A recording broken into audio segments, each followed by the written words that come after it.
Good morning. How you feel?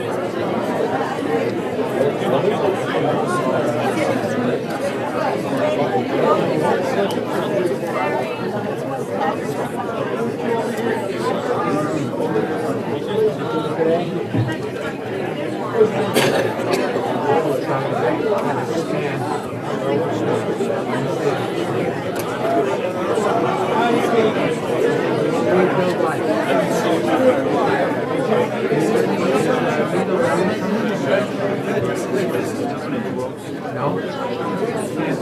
How about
Please find your seats. We'll be starting in a moment. please find your seats. We'll be starting the program in a moment. Thank you.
You did. We deputize him. Well, everybody please find a seat.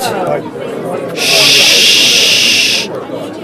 Shh. Thank you very much for being here this morning. Will everybody please find a seat? We're going to begin the program. Shh. Thank you.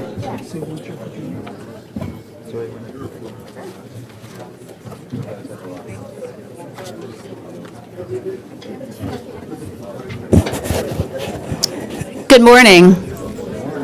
Good morning. There we go. Good morning. My name is Zoya Rains, and I'm proud to chair the Jewish Community Relations Congressional Breakfast this morning. On behalf of JCRC New York and our host, the UJA-Federation of New York, it's my pleasure to welcome you this morning. We also wish to thank our generous sponsors, Stephen and Madeline Wills, and supporter, Radha Sumarava, for making this important event possible. As I look around this room, I see many Jewish leaders and many of our friends and allies. Each of you has a unique, diverse perspective, yet I know that there's also incredible unity amongst all of us.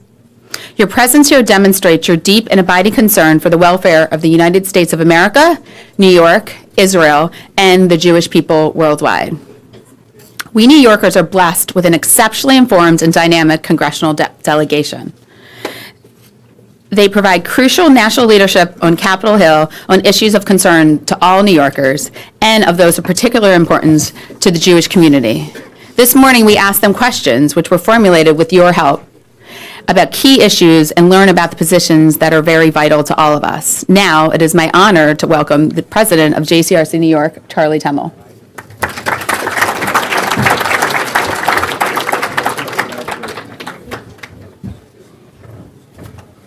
Zoya, thank you. Good morning. It is a pleasure to be here this morning, and as somebody who started his Jewish communal involvement in New York City at UJA-Federation, I'm always very proud to be in this building and know that without UJA-Federation, the JCRC wouldn't exist and couldn't do what it does, which is to enhance and protect the Jewish community of New York. So thank you, UJA-Federation, for starters.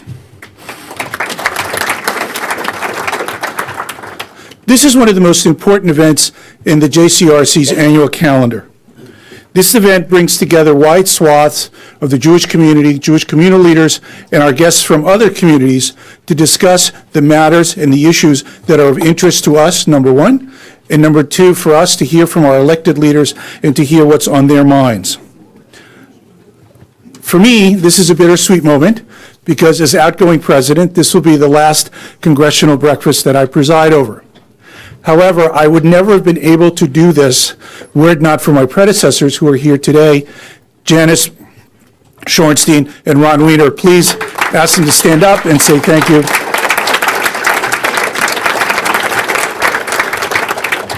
We are here today because of their hard work, and that led to the success of the JCRC. So the JCRC has accomplished much over the last year, and I'd like to mention a couple of the highlights. Number one, the most visible thing that we do is we sponsor the Celebrate Israel Parade, that wonderful moment when we all have an American flag and an Israeli flag and we proudly march up Fifth Avenue.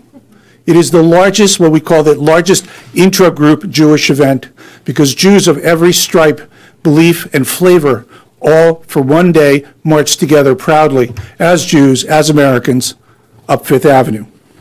It's an extraordinary event. And the other thing that we've done this past year is we've sponsored 5 missions to the state of Israel. Those missions are really, really important because we bring people who are influencers, people who have never been to Israel, and they get to see Israel themselves through their eyes, ask whatever question they want. In a new initiative in partnership with the Israel Ministry of Tourism, we made it possible for 5 Caribbean American pastors to lead 500 of their parishioners on a congregational trip to Israel. That's an extraordinary. There, every one of those people got to see through their own eyes, ask their own questions, and see what Israel is all about. Our Jewish Communal Affairs Department, both through the fellowships and YouthBridge, continue to reach out to New York's diverse communities and teach them about working together. This is not a today thing. This is a longitudinal effort because we get to know each other now and work together for many, many years to come. And finally, perhaps most sadly, the Jewish community will not recover soon from the trauma of the crime at the Tree of Life Synagogue in Pittsburgh. That Saturday morning, as events unfolded, the JCRC was on the phone with the New York City Police Department making sure that the NYPD was rolling out their pre-planned coverage when something like this happens to protect houses of worship. The JCRC have worked with the New York City Police Department over the years to develop these plans. And if they are also, and not just Jewish community, but the NYPD is for all houses of worship. So the NYPD rolled out that, or you might see them called the long guns. And that night, Saturday night, we already started working on a community-wide vigil that was held that Sunday night. It was at Anshe Hesed, and it's perhaps one of the most extraordinary events that I've ever been to. The event itself inside the synagogue was very, very powerful and very meaningful.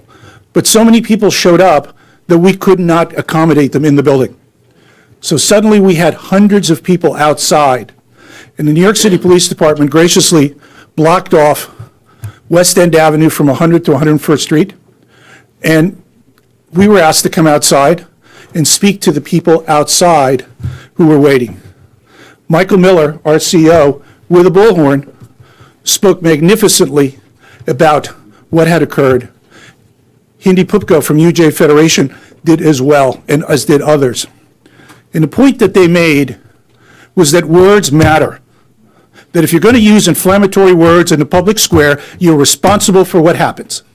Doesn't matter who you are, doesn't matter what party you are responsible for the words that you use. And we made that point. We didn't want to hear thoughts and prayers. We wanted to know that we were angry and that people who use inflammatory language should bear the consequences and have the blood on their hands for what they have said. So where am I going with this? Today, there was an article on November 4th on the New York Times that said, "Is it safe to be Jewish in New York?" Imagine that, the New York Times having an article saying, "Is it safe to be Jewish in New York?" I was astounded by that question. So, through our relationships with the NYPD, with Homeland Security, and other law enforcement organizations, we think we are. But the other thing that the JCRC has been doing, and been doing it for quite some time, is working on hardening Jewish institutions throughout New York. And most recently, again, with the support of UJA-Federation and the Paul Singer Foundation, we've been able to accelerate that process.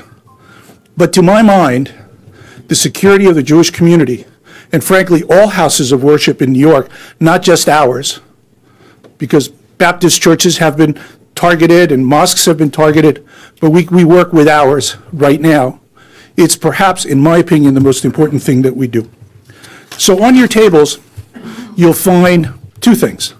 A booklet about our communal concerns, which addresses the issues of anti-Semitism, which underlie the threat to our safety. And secondly, an announcement about a flyer about our upcoming gala dinner on April 9th. And at that dinner, we're looking to raise the funds for the JCRC to continue to do its work and expand its work, because security right now is the most important thing that we do in the broadest sense. Whether it's making sure that people fill out the census so that on a federal level we get enough federal dollars for security and everything else that goes with it. So it's been an honor to lead the JCRC. Fortunately, I get to do this until June 30th. It's been an honor to stand here. And now it's also my honor to introduce Eric Goldstein, the CEO of UJA-Federation, who's an extraordinary friend of the Jewish community, extraordinary friend of JCRC, and really one wonderful, wonderful person. I'm sure you'll enjoy hearing from him. Good morning, everyone. Thank you, Charlie, and thank you for your amazing service as president of JCRC, and we know that you'll continue to fight on behalf of the community for many years to come. So it's my pleasure to welcome all of you to UJA and to the JCRC 2019 Congressional Breakfast. UJA, as Charlie mentioned, is the JCRC's largest financial supporter, and we are very proud to do so, recognizing that in these challenging, very complicated times, there's never been more important use for a JCRC that helps build bridges, connects the Jewish and non-Jewish community together on areas of common challenge, and boy, are there many. Whether it's poverty, homelessness, children at risk, an exploding aging population, the opioid epidemic, have you heard from Charlie, security of our faith-based institutions. There's so much we need to come together around, and it's JCRC that is a critical lever in our ability to do that communally. Another huge priority for UJA-Federation and the JCRC, as Charlie mentioned, is Israel. Israel must remain a strong bipartisan issue across our community. It cannot be allowed to become a political wedge issue. We read with concern about growing trends in our community, and we really all must come together, recognizing the importance of bipartisan and strong support. We're grateful to all of the elected public officials in this room for what you do day in and day out to benefit our community. We are incredibly grateful. We know what this community would be like without all that you do day in and day out. We, the philanthropic sector, look forward to working with you for many years to come to address our most pressing challenges. Thank you, everyone, for being here, and enjoy the breakfast. Thank you. Thank you, Eric.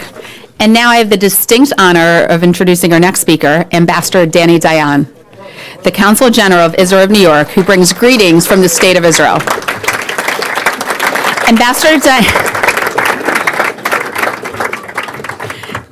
Dayan represents the State of Israel to communities in New York, New Jersey, Pennsylvania, Ohio, and Delaware. Born in Buenos Aires and fluent... They know me. Thank you.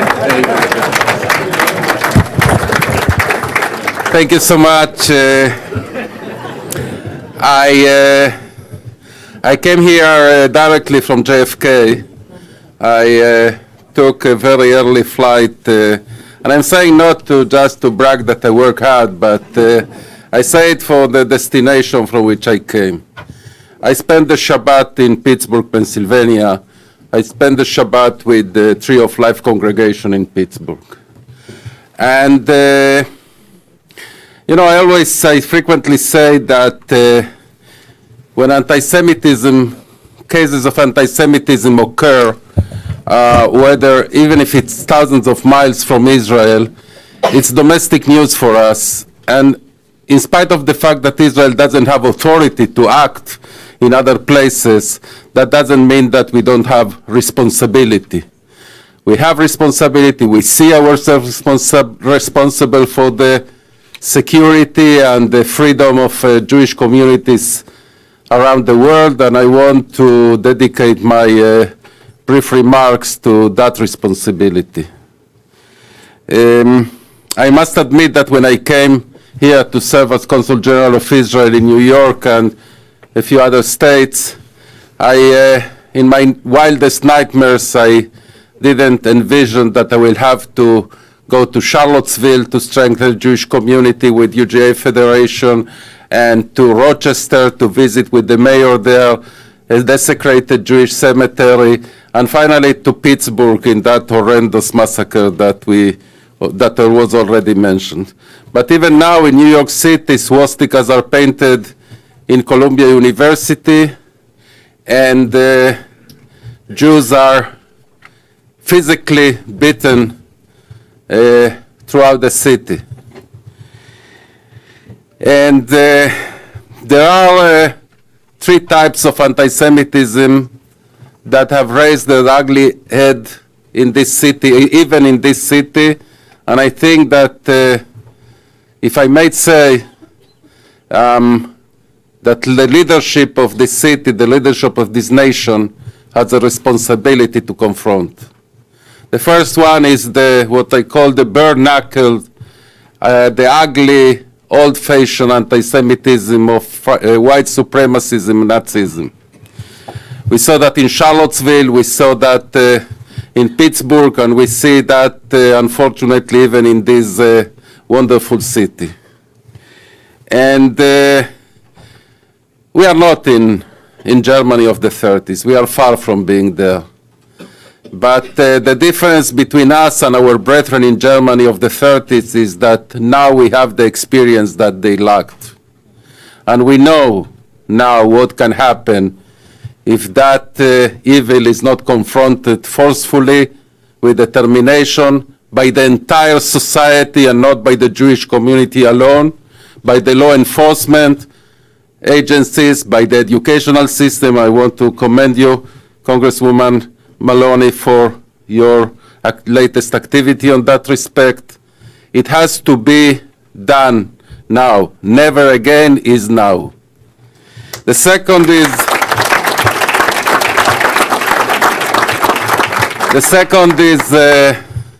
anti-Semitism that disguises itself as anti-Zionism. I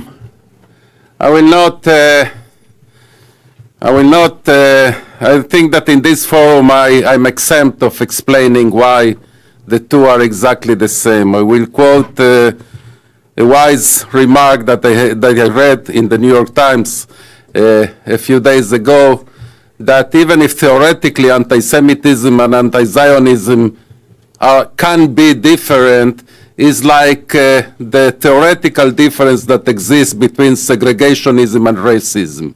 Everyone understands that segregationism is racism. Everyone understands that anti-Zionism is a disguise of anti-Zionism, of anti-Semitism. And I must say, again, with all the caution that I have to take as a foreign diplomat, that that form of anti-Semitism that disguises itself as anti-Zionism is now also in the corridors of power.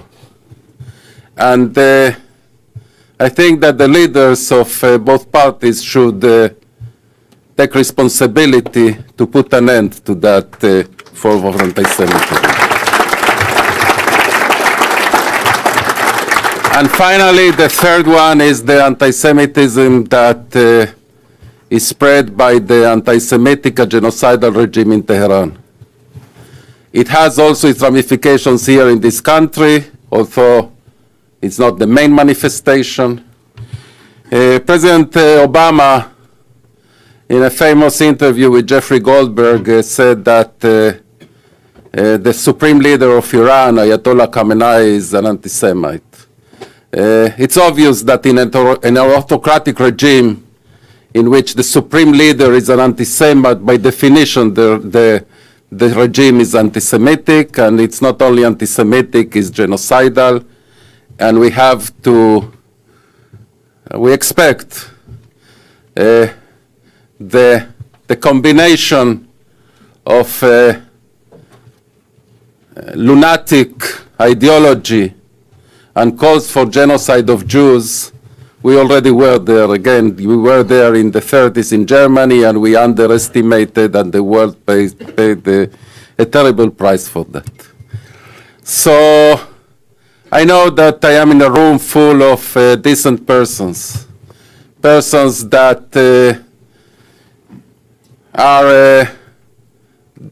that for them anti-Semitism is an abhorrent calamity that should be struggled against, should be fought, and should be defeated.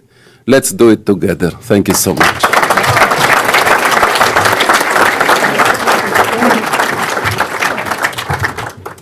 Thank you very much. As we did last year, we compiled a list of questions for our members of Congress in advance that were sent to us. After welcoming the Congress members, we will ask them a question and with follow-up questions if time permits. We strongly value your input, and we look forward to hearing from our congressional delegation. And now it's my honor to also introduce someone who doesn't need an introduction, Janice Wyman-Shorenstein, who will introduce our first member of Congress. Thank you.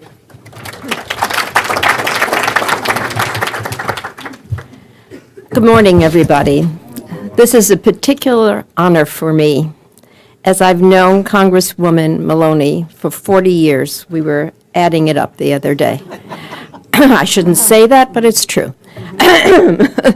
I think you know how unique Congresswoman Maloney is.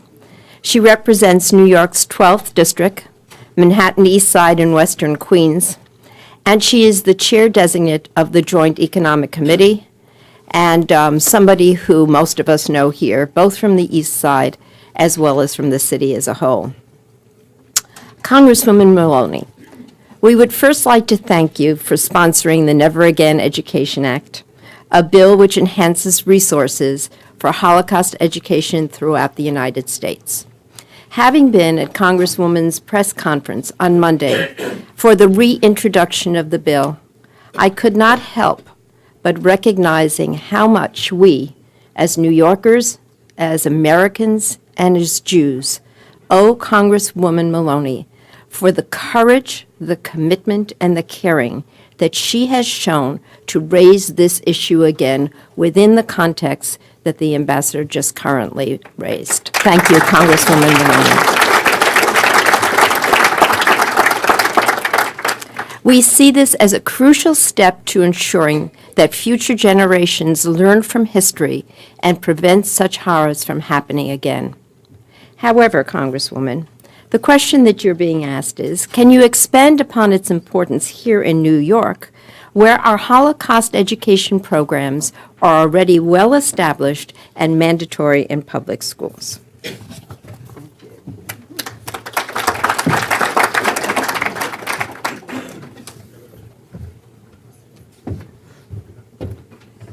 Well, first of all, I'd like to thank Janice Weinman-Shorenstein, my incredibly good friend for 40 years, for her wonderful introduction, and very much thank her for her efforts for the bill that I've introduced. She's brought great energy and passion behind it, being the president of Hadassah. With a network across the country, we have a network to get members on the bill and to move it forward. She's been incredibly effective at getting Republicans, important Republicans and leaders to support it. So on to passage, largely because of Janice's support.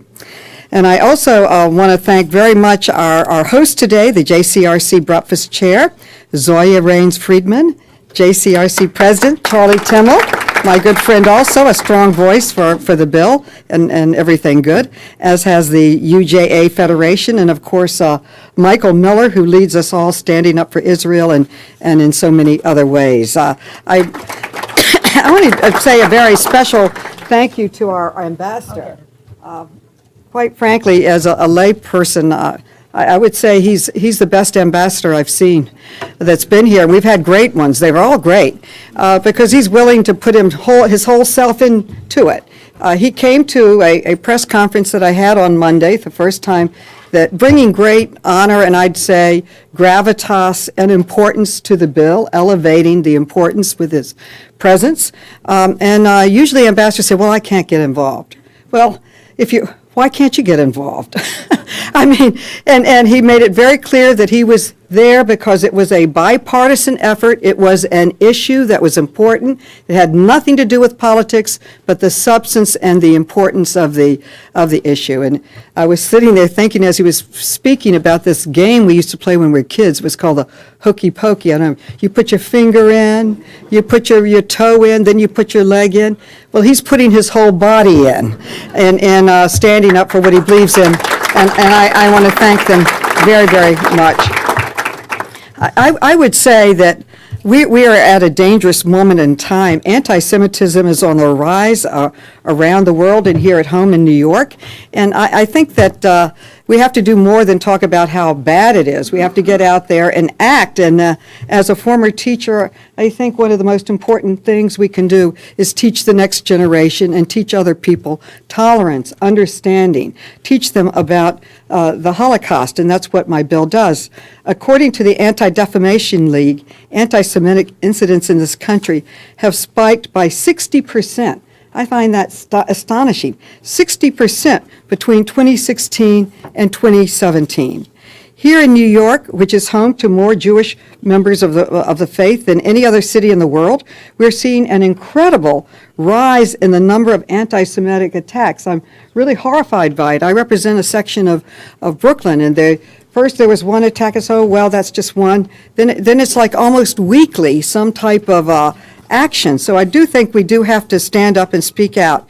Just days after the murder of 11 members of the Jewish faith at the Tree of Life Synagogue, the worst anti-Semitic attack in American history, Union Temple in Prospect Heights was vandalized with vile anti-Semitic rhetoric. In November, a professor at Columbia University found swastikas painted all over her office. Weeks later, a 9-year-old Hasidic boy was assaulted in Williamsburg near my district, and shortly after that, a Hasidic man was attacked only blocks away from that attack. Earlier this month, stickers were distributed and hateful messages were posted around my district in Greenpoint, Brooklyn, and Williamsburg, Brooklyn. And just this week, 2 Hasidic men were beaten just because they were walking into a synagogue and left bloodied by 3 men in Crown Heights. To tie to this, the lack of understanding of the Holocaust, in my opinion, is absolutely breathtaking. Just 8 states, including New York, require children to be taught about Holocaust education, and another 12 states recommend it. When we don't teach people, they don't know. And a recent poll found that 31% of Americans and 41% of millennials believe that 2 million or fewer Jews were murdered in the Holocaust. 41% of Americans and 66% of millennials cannot say what Auschwitz is or was, and I find this staggering, 52% of Americans wrongly believe that Hitler came to power through force. They believe that he was they don't realize or understand that someone can be elected with such hateful views. This new bill, which I wrote in cooperation with many of the people in this room and their organizations and more around the country, would change that by creating a new $2 million annual grant program to help schools purchase textbooks and curriculum about the Holocaust, and to support and fund field trips to memorial sites, help bring survivors or family members or experts to schools to speak, and really help bring all of the information that is happening around creatively around the country into one place where other teachers could access it with lesson plans for appropriate age groups. It will provide teachers with training to help them navigate their state and local curriculum requirements and develop a program that is especially tailored to the needs and interests of their communities. And it will also create a national website to help teachers easily navigate the immense amount of resources on Holocaust education that already exist and bring them into the classroom.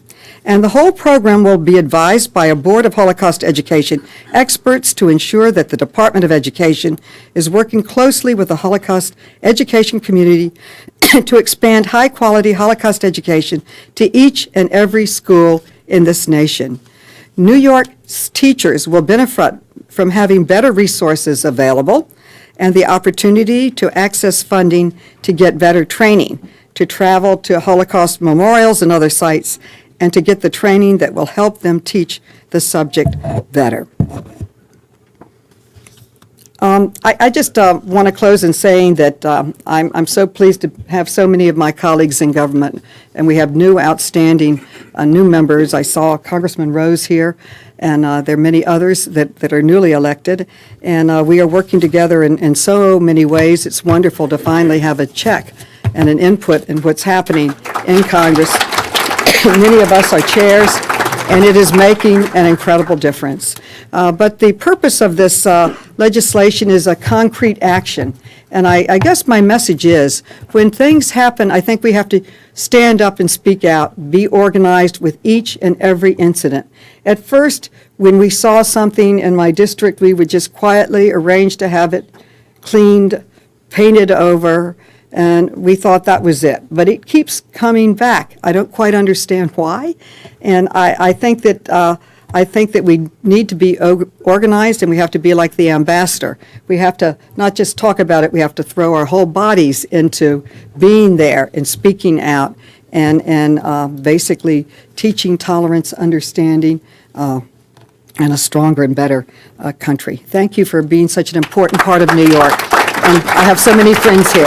Thank you so much. Question for you. Okay, a question, okay. Congresswoman Maloney, you're not getting off so fast. Oh, well, I thought I was off. Sorry. So we have a more local question that has been sent in to ask you, and that is, recognizing New York's population density and size, it should come as no surprise that our city requires more money for infrastructure to repair and rebuild bridges, tunnels, and enhance our public transit than more than other cities.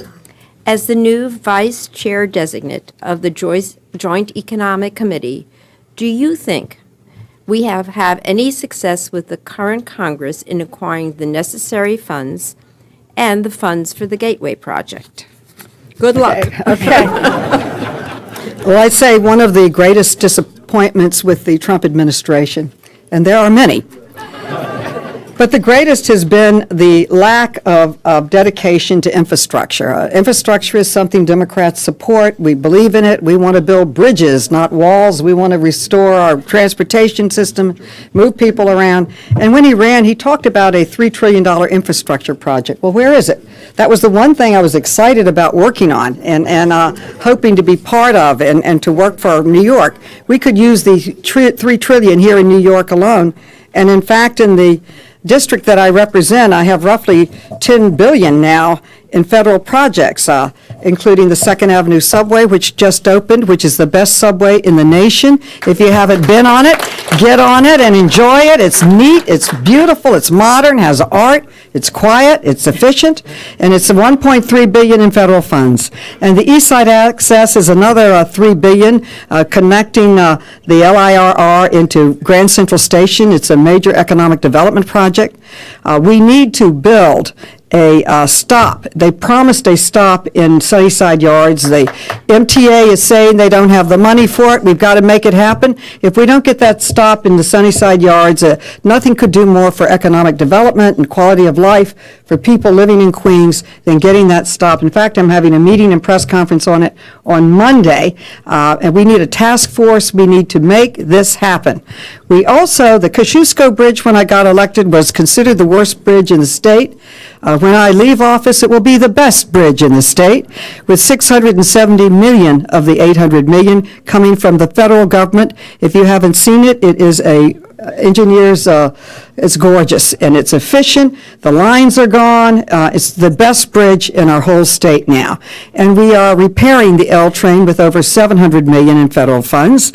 And the East Side Coastal Resiliency Program and project for the next Sandy that we have to prepare for has over $355 million, which the delegation and I worked diligent to get those funds there. But it's not enough. Now, the president did have one line in his speech the other night on infrastructure that we needed. We couldn't agree more, but we need funding. We need a dedication of money going into infrastructure. It's good jobs. It's an investment in the economic development, the future, the quality of life. If you want to see what a subway should look like, just go and ride on the 2nd Avenue subway. I do it every now and then for fun, just to look at it. But it's a lot of work to make these things happen, but it's one of the most important things that we can do. But I do want to mention very briefly that the biggest dagger that I see coming at the heart of New York is taking away the deduction of state and city taxes. We have to remember that we are a donor state. We sent $24 billion more to the federal government than what came back. And what is happening now, our people are being double taxed. It's not fair. I think it was a totally political move at blue states. And my first hearing as chair lady on the Democratic side for the Joint Economic Committee will be on SALT, the damage it is doing economically to the country, and it's unfair to double tax people when those monies are going in to help people, and it's an outrage. So that's my top priority with my committee. But together, we can pass this bill. If all of us reach out to the friends that we know across the country to get their members of Congress to go on the bill, let's make a plan to pass it by August. It's got to pass by August. Otherwise, we're into the 2020 cycle. I think it'll be the campaign of all campaigns. So whatever we want to get done, I think we've got to get it done by August. And I think if we all made it a priority, like the ambassador has, putting his reputation, going to an event, it's really, I was very stunned. I'm telling you, I have events up all my life, every day practically. First time I've had an ambassador attend. So thank you very much. Thank you very, very much.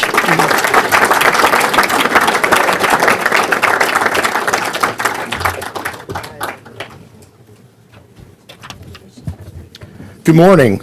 I'm Brad Korn. I'm a JCR JCRC board member, and I have had the privilege over the last, I hate to say it's 26 years, to work with Congresswoman Velasquez herself and her office in a myriad of different positions.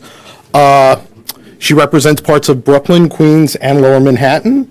She's now chair of the Small Business Committee in the House.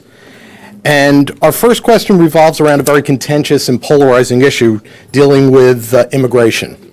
So, Congresswoman, the first question we want to know is, do you think that this can be addressed this session through negotiations in the current Congress?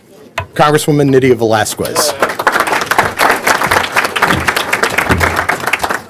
Good morning, everyone, and JCRC and Michael Miller, the ambassador, for your moving words. It's a reminder that in New York, this is a great city because we care about our neighbors, because we care about each other, because when we say never again, we mean it, and we know that when we allow for the politics of divisiveness to take hold, we lose as a nation. The whole world is looking at us, and yes, you're right, words have consequences. They are strong messages that send to the wrong people, and we cannot allow for that to happen. We cannot allow for any type of rhetoric to divide us. We're stronger when we are together. And New York delegation, yes, indeed, we are in power. We hold committee chairmanships, and we intend to use the power for the benefit of our communities. As a Puerto Rican American citizen, I must say thank you to the Jewish community for coming forward and assisting Puerto Ricans, American citizens in Puerto Rico in their darkest moment. Thank you for everything that you've done. It is painful that one of the most important fundamental function and responsibility of any president is to assist and to show up when natural disasters strike. And over 3,000 people died in Puerto Rico. And I say every time that I go and I meet with the people of Puerto Rico, yes, I know how much you're still suffering. I know how painful this whole experience was. But it helped in other ways for the American people to find out once and for all that Puerto Ricans are American citizens.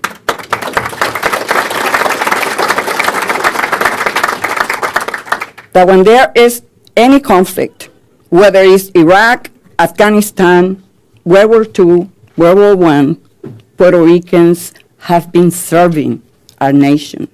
So when natural disaster strikes, we put down our Twitter account and go to work and provide the federal assets and deploy the federal assets that are important so that people can rebuild their lives.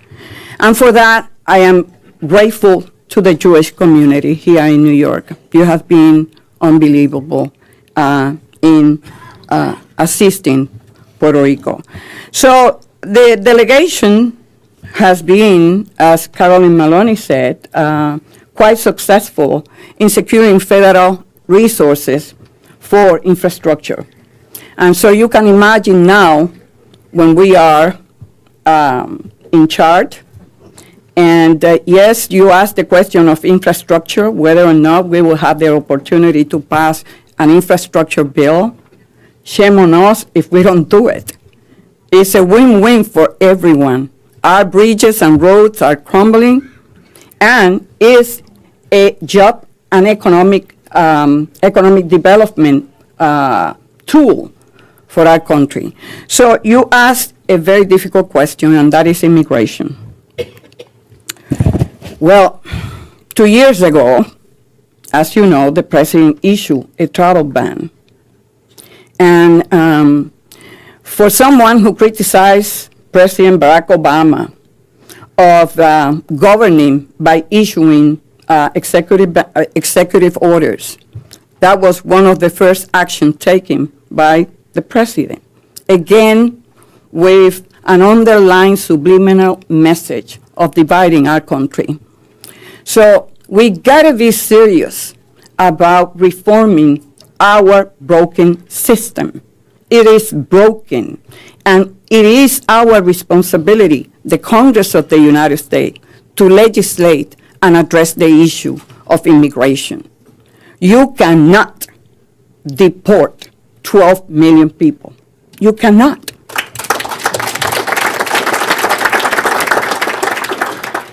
So the Dreamers and DACA, that was a problem created by this president. There was an executive order that allowed for the Dreamers to have the opportunity to go to college, to go to work. And I have to say to you, I have never in my life met more brave and courageous young people than the Dreamers. They put their lives on the line because they believe that this is a matter of justice. How could we say to a 2-month-old baby that was brought here when was 2 months old or 3 years old, who stayed here, grew up, attended school, and now this is the only country that they know, that they have to go back to what country? They don't know any other country. They are Americans as apple pie. The only difference is that they lack a document. So we are all in this together. We must resolve the issue of immigration.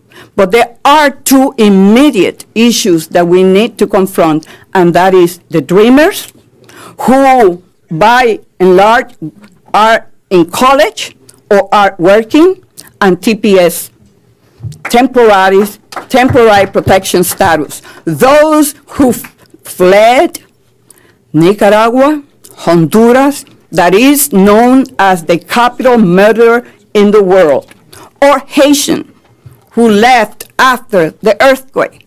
We open our arms. We say to them, you're welcome here. These people have been here for decades, and now we, for no reason, are going to say to them, you must go back to the violence. Just think for a moment, what woman or mother will leave her homeland to come to the United States with their children, knowing that they could be victims of violence? People are leaving those areas because, and look, we are just following the law. If you are seeking refuge, you are allowed to go into a port of entry, and we cannot circumvent the law just to make a political point. That is not who we are. So,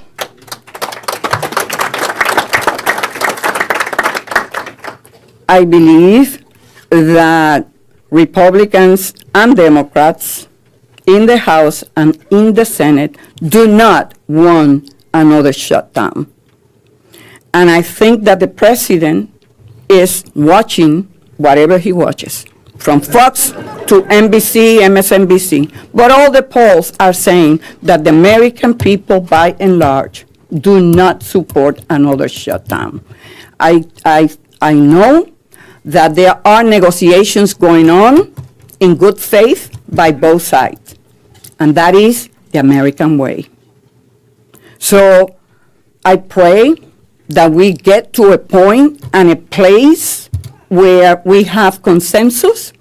The Democrats will have to give in and the Republicans too, and we have to dress it up in a way that the president could say he's building a wall.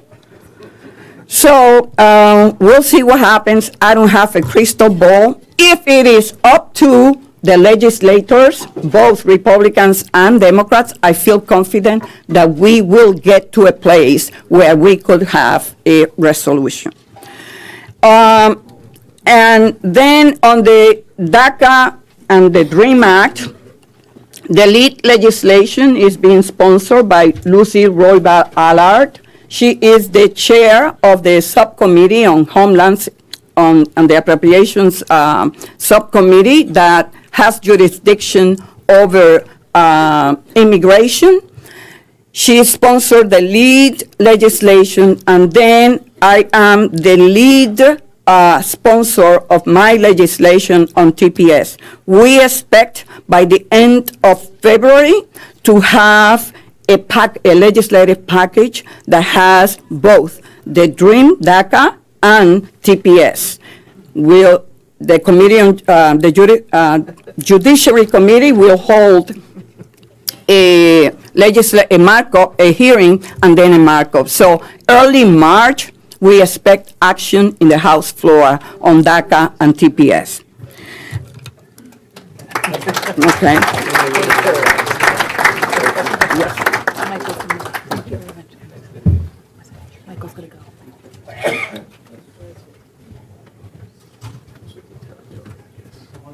Morning, everybody. Good morning. For those who don't know me, I'm Michael Miller. I'm the CEO of JCRC. Thank you, and I applaud all of you in return. There are more people in this room, Jewish people in this room, to be recognized than there probably are people living in cities across the country. I will resist to acknowledge every leader of the Jewish community, and I'm going to try and acknowledge at least some of our elected officials who are here, whether they're Jewish or not, as well as the diplomats and a handful of others as we go through. First, on the ambassadorial level, you've met Ambassador Dani Dayan, the Consul General, Ambassador. The Deputy Consul General is Israel Nitzan. Israel is here, and also from the consulate, Andrew Gross and Francine Rauvogel. Thank you. From the Permanent Mission of the Republic of Belarus, United Nations, Vladimir Bogoslavsky. The Deputy Consul General of the People's Republic of China, Chen Jin. The Consul General of France in New York, Anne-Claire Legendre. The Consul General of Greece in New York, Konstantinos Koutras. Thank you. The Ambassador Consul General of Kosovo in New York, Tuta Sahatkija. And she is here as well with Ines Demeri, a very good friend of JCRC, who's the first secretary. Another good friend is Vivian Juarez Mondragon, the Acting Consul General of Mexico in New York. And also joining her is Jorge Tudon Meza, the Consul for Political Affairs of Mexico. We have the Ambassador and Permanent Observer of the Organizations of Islamic Cooperation to the United Nations, Ambassador Akshin Mehdiev. Thank you. And finally, on the diplomatic side, for now, the Attaché, the Consul General for the Republic of Poland, Kornelia Gobliowska. Thank you. Closer to home, the Associate Justice of the New York State Appellate Court, Doris Lynn Cohen. Thank you. The District Attorney of Bronx District County, Darcel Clark. And the DA of Brooklyn County, of Kings County, Eric Gonzalez. From the New York State Senate, Brad Hoylman. Brad. From the New York State Assembly, Danny Rosenthal. Neely Rosick. And David Weprin. There you are. The former Speaker of the New York City Council, Melissa Mark Viverito. She was here. From the council, we have a number of members. Matthew Eugene. Thank you, Matthew. Barry Grodenchik. Karen Kozlowitz. Carlina Rivera. Mark Traeger. And former council member Mark Weprin. Okay, we'll add some more as we go along. Joseph. Hello, my name is Joseph Rafalowitz, and I'm new to the JCRC board, and I feel privileged and honored to serve on that board. Representing New York's 18th district in parts of Upper Westchester County and the Lower Hudson Valley, please welcome the newest member of the House Intelligence Committee, Congressman Sean Patrick Maloney.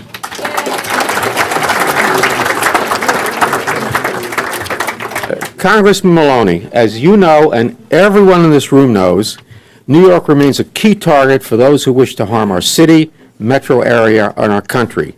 Regrettably, we have repeatedly experienced attempted and actual terrorist attacks in and around New York City. As a member of the Permanent Select Committee on Intelligence, Adam Schiff Chair, correct? How will the development of security intelligence technology, including artificial intelligence and so many things that are coming down the pike, and the need for increased funding for Homeland Security grants to cover that, affect our ability to combat the terrorist threat in New York and nationwide? Thank you very much. Good morning, everybody. Well, listen, thank you for that question. Thank you, Joseph. It's wonderful. We were together last night at the WJC dinner together with the Deputy General Counsel. It's wonderful to be with all of you. I don't know about you guys, but only Michael Miller could get through that list of acknowledgments and pronounce every one of those names correctly. That was, am I right? That was pretty impressive. And I'm sure there's somebody out there who wasn't mentioned. So if you're going home mad, raise your hand right now because, oh, there you go. Get that woman's name, please, and we'll acknowledge her later. See, I've done this before, and it's great to be here with all my partners in government. It's an honor. I've described myself as the member of the kids table among so many of my colleagues who are senior to me. You know, the state of New York now has a bunch of new chairs. You may have noticed we are looking forward to being in the majority, ladies and gentlemen, and along with that, you have people like the chair of the Foreign Affairs Committee, my friend Elliot Engel, who is going to be so wonderful in that position. I'm so excited. We have the chair of the Appropriations Committee. I'm sure she'll be joining us. She's probably in Washington actually working on the budget deal. Nita Lowy, who I have described as the Jewish bubby I never had and always wanted. and I know that there will be other members of the delegation here. Carolyn Maloney is here. No, we're not related, but I benefit from the comparison. And our newest member, I think, to this breakfast, Max Rose, is here. And that man fought for his country in Afghanistan and won a great race, and we have very high hopes for what he's going to accomplish in the Congress. He's a great guy, and I will tell you, what's that? Oh, and Nydia. Where's Nydia? Yeah, and did she leave already? Nydia, who's chairing the Small Business Committee. I love her, and she has been a leader on so many issues in Congress. Thank you for that, and I will tell you, I used to say of Tom Suozzi what now must be said of Max Rose, which is that he is the best-looking member of the New York delegation who is not gay. So, Max, I want you to know I love you and your wife. So what was the question again? Oh, and of course, my brother from another mother, Greg Meeks, who is chairing the Consumer Protection and Financial Institutions Subcommittee of the Financial Services Committee, a terrific member of Congress and a mentor of mine, who's such an important leader in the delegation. Thank you, Greg, for being here as well. See who's going home mad now. Thank you for this. Once you start down that road, it's very dangerous. Look at 3 quick points. First, on the question asked. I am a new member of the Intelligence Committee. This is obviously the committee you've been hearing a lot about because of the Russia investigation, but of course it has a much more expansive function than that. It performs critical oversight role on all of our intelligence community assets and agencies. And what I can tell you is that the relationship between the American intelligence community and the Israeli intelligence community is one of the most critical relationships in the world. And I pledge to continue that work. There are, on the particular questions about AI, artificial intelligence, quantum computing, cyber, this is where the new threats are coming from, ladies and gentlemen. And there are about 6 countries on earth that have this capability. The U.S. and Israel, the rest are not our friends. The Russians, the Chinese, the Iranians, and the North Koreans. And while we can partner and work in strategic cooperation with any country on earth, we must understand the asymmetric threats that come to us in the area of cyber, where we can be beaten and we can be behind, even though we will never be behind in our conventional military kinetic capabilities, our traditional military capabilities. So we have to invest in it, we have to be ahead in it, and we have to stay ahead in it, because we want to combine our lead in that area with our ethics and our values and our concern about your privacy and a bunch of other issues that our adversaries may not detain themselves on. So we have to be in the lead, and I pledge to you that we will be. And that's going to matter to the state of New York, where the threats have always been acute. Second point, we have a bunch of new members of the Democratic Party in the House of Representatives, and that's a good thing. And we are having a robust and energetic conversation about the future of the Democratic Party, what it means to be progressive, what it means to be a Democrat. Let me tell you something. What I want to pledge to you is the future of the Democratic Party is not going to involve BDS and anti-Semitism and the kind of threats that because we are the party that has always prided ourselves on leading the way for the rights of those who have been marginalized, the rights of the African Americans and of women and the disabled and of the labor movement and of the LGBT community.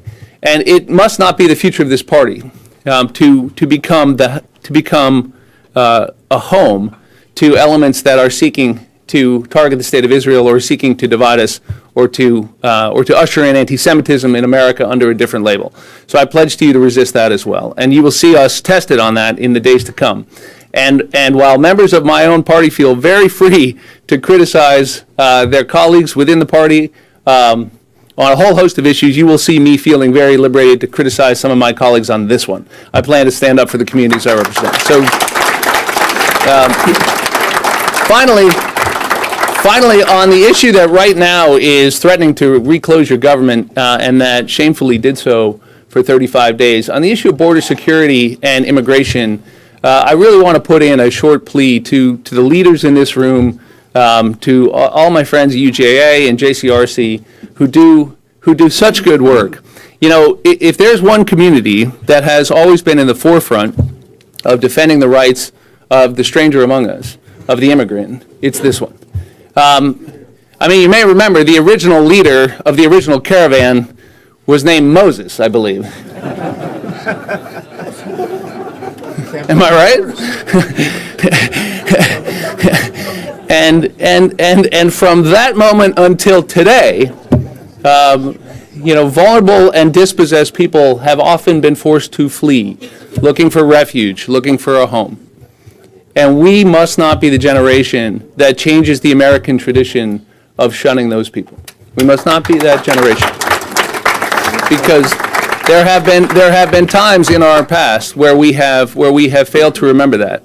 And right now, when people are coming here seeking economic asylum under our laws, according to their rights in international law and under American law, we must not confuse those people with people breaking our laws. They are abiding by our laws. They are seeking the protection of our laws. And we are a strong enough nation to run them through our legal process and determine whether under the law they qualify for asylum here. And we must not confuse law breaking with legitimate claims to welcome, to join our community as immigrants. And I put in a plea to you as leaders on this issue and so many others to remember that now more than ever, as we have a very legitimate and understandable debate about border security. A lot of us are committed to real border security and to investing in it. But let's not confuse it with a very dark and a very dangerous tendency towards demonizing those who only seek the same opportunity that so many of our families sought successfully here in America. It is an honor to be among so many leaders. I always welcome the opportunity to appear before you. Thank you for the work you do in so many areas, and have a wonderful, wonderful Sunday. See you later. I got one more question. He's got another one for me. Congressman, as a member of the House Permanent Select Committee on Intelligence, can you share with us any insights on the current investigation launched into the alleged Russian interference into our elections? Well, the short answer is no, but it's the point of the Intelligence Committee, I think, right? Tom Suozzi has joined us, ladies and gentlemen. That's a new member of the Ways and Means Committee right back there. You'll be hearing from him later.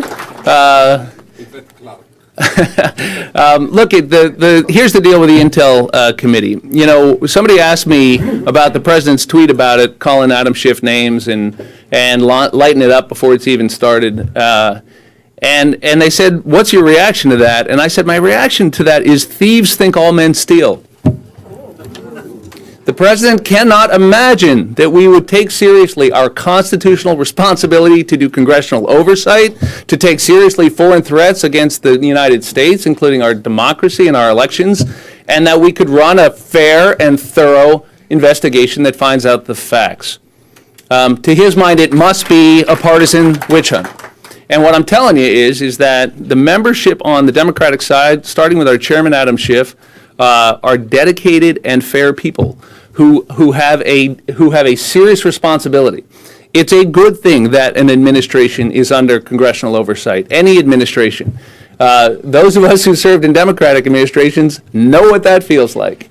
And it's not fun sometimes, but it is good for all of you to know what's going on and to have people asking tough questions. Can we turn it into some partisan exercise? Can we overdo it? You bet we can. We're Democrats. We can overdo it.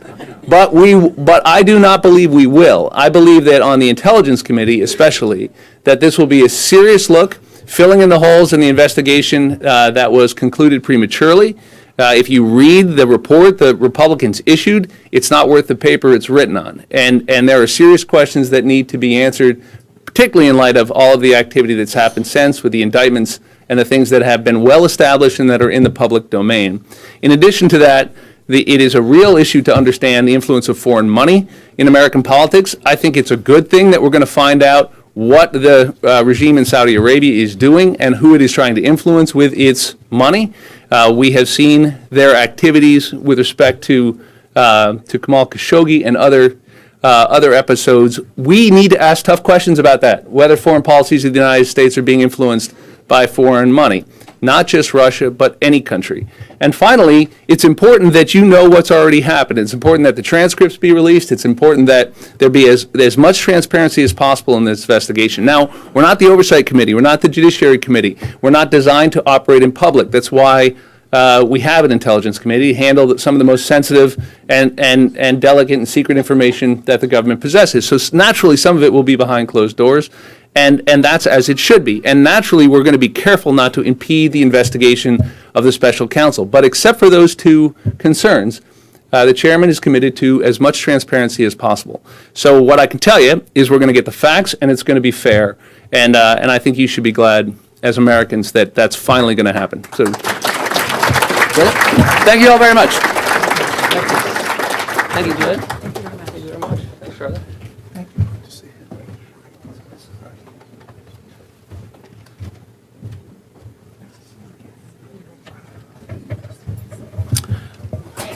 Good morning, everyone. My name is Jay Hershenson, and I'm a member of the JCRC Board of Directors, and I have many friends in the room, but I'd like to begin with a point of personal privilege, and that's to thank Michael Miller and the great staff of JCRC for the great work they do all year round and bringing all of us together this morning. And it doesn't say that in my script. I'm deeply honored to welcome a newly appointed member, as was indicated previously, of the powerful House Ways and Means Committee.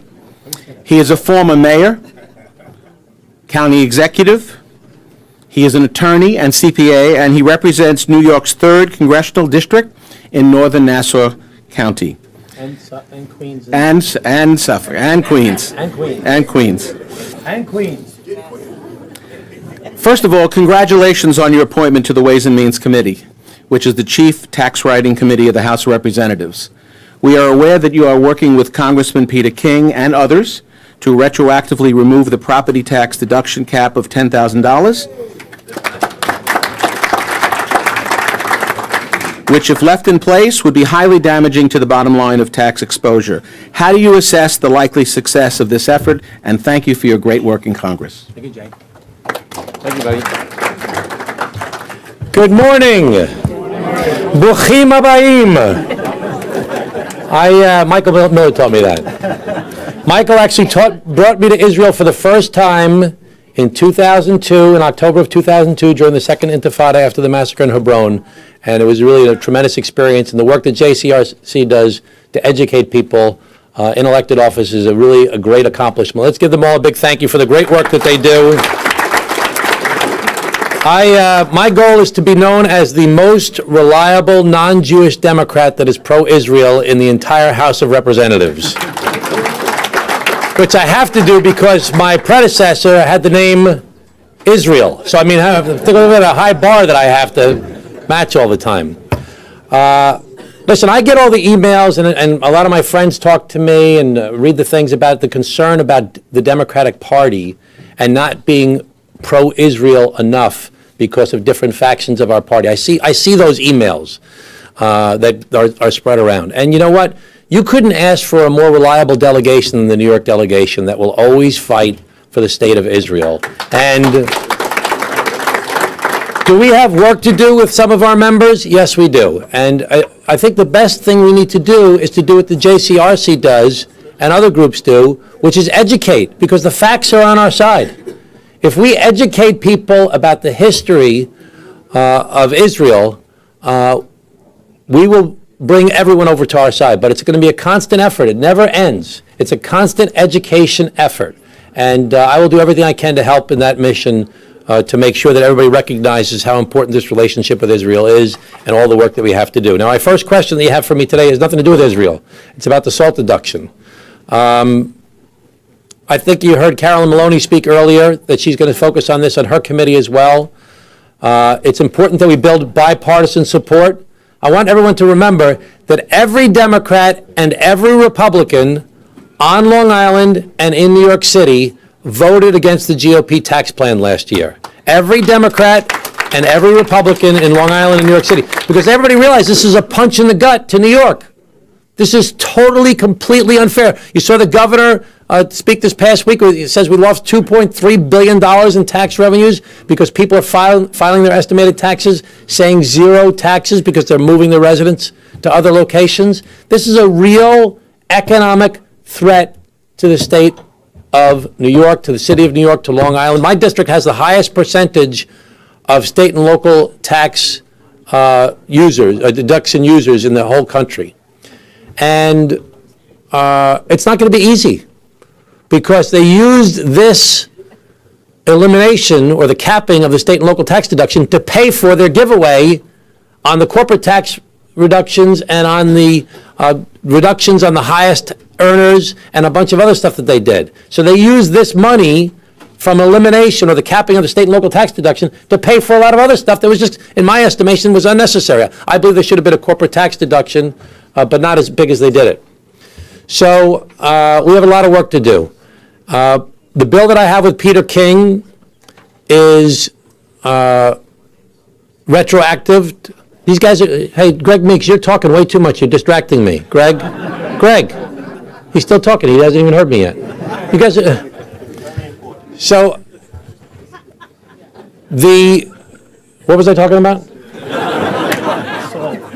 Salt? Salt, I'm salt, he's pepper. So we have to build bipartisan support, or we're never going to get this done. I believe that we'll pass a bill in the House of Representatives. Carolyn Maloney talked about August. I'd like to see it happen sooner than that, but as soon as possible. We'll pass a bill in the House of Representatives to do something to restore the state and local tax reduction, or at least make the cap much higher. But getting it passed in the Senate is like such a slim possibility right now. And the only way it will happen is with political pressure and with getting Republicans in the House to put pressure on their colleagues, the Republican colleagues in the Senate.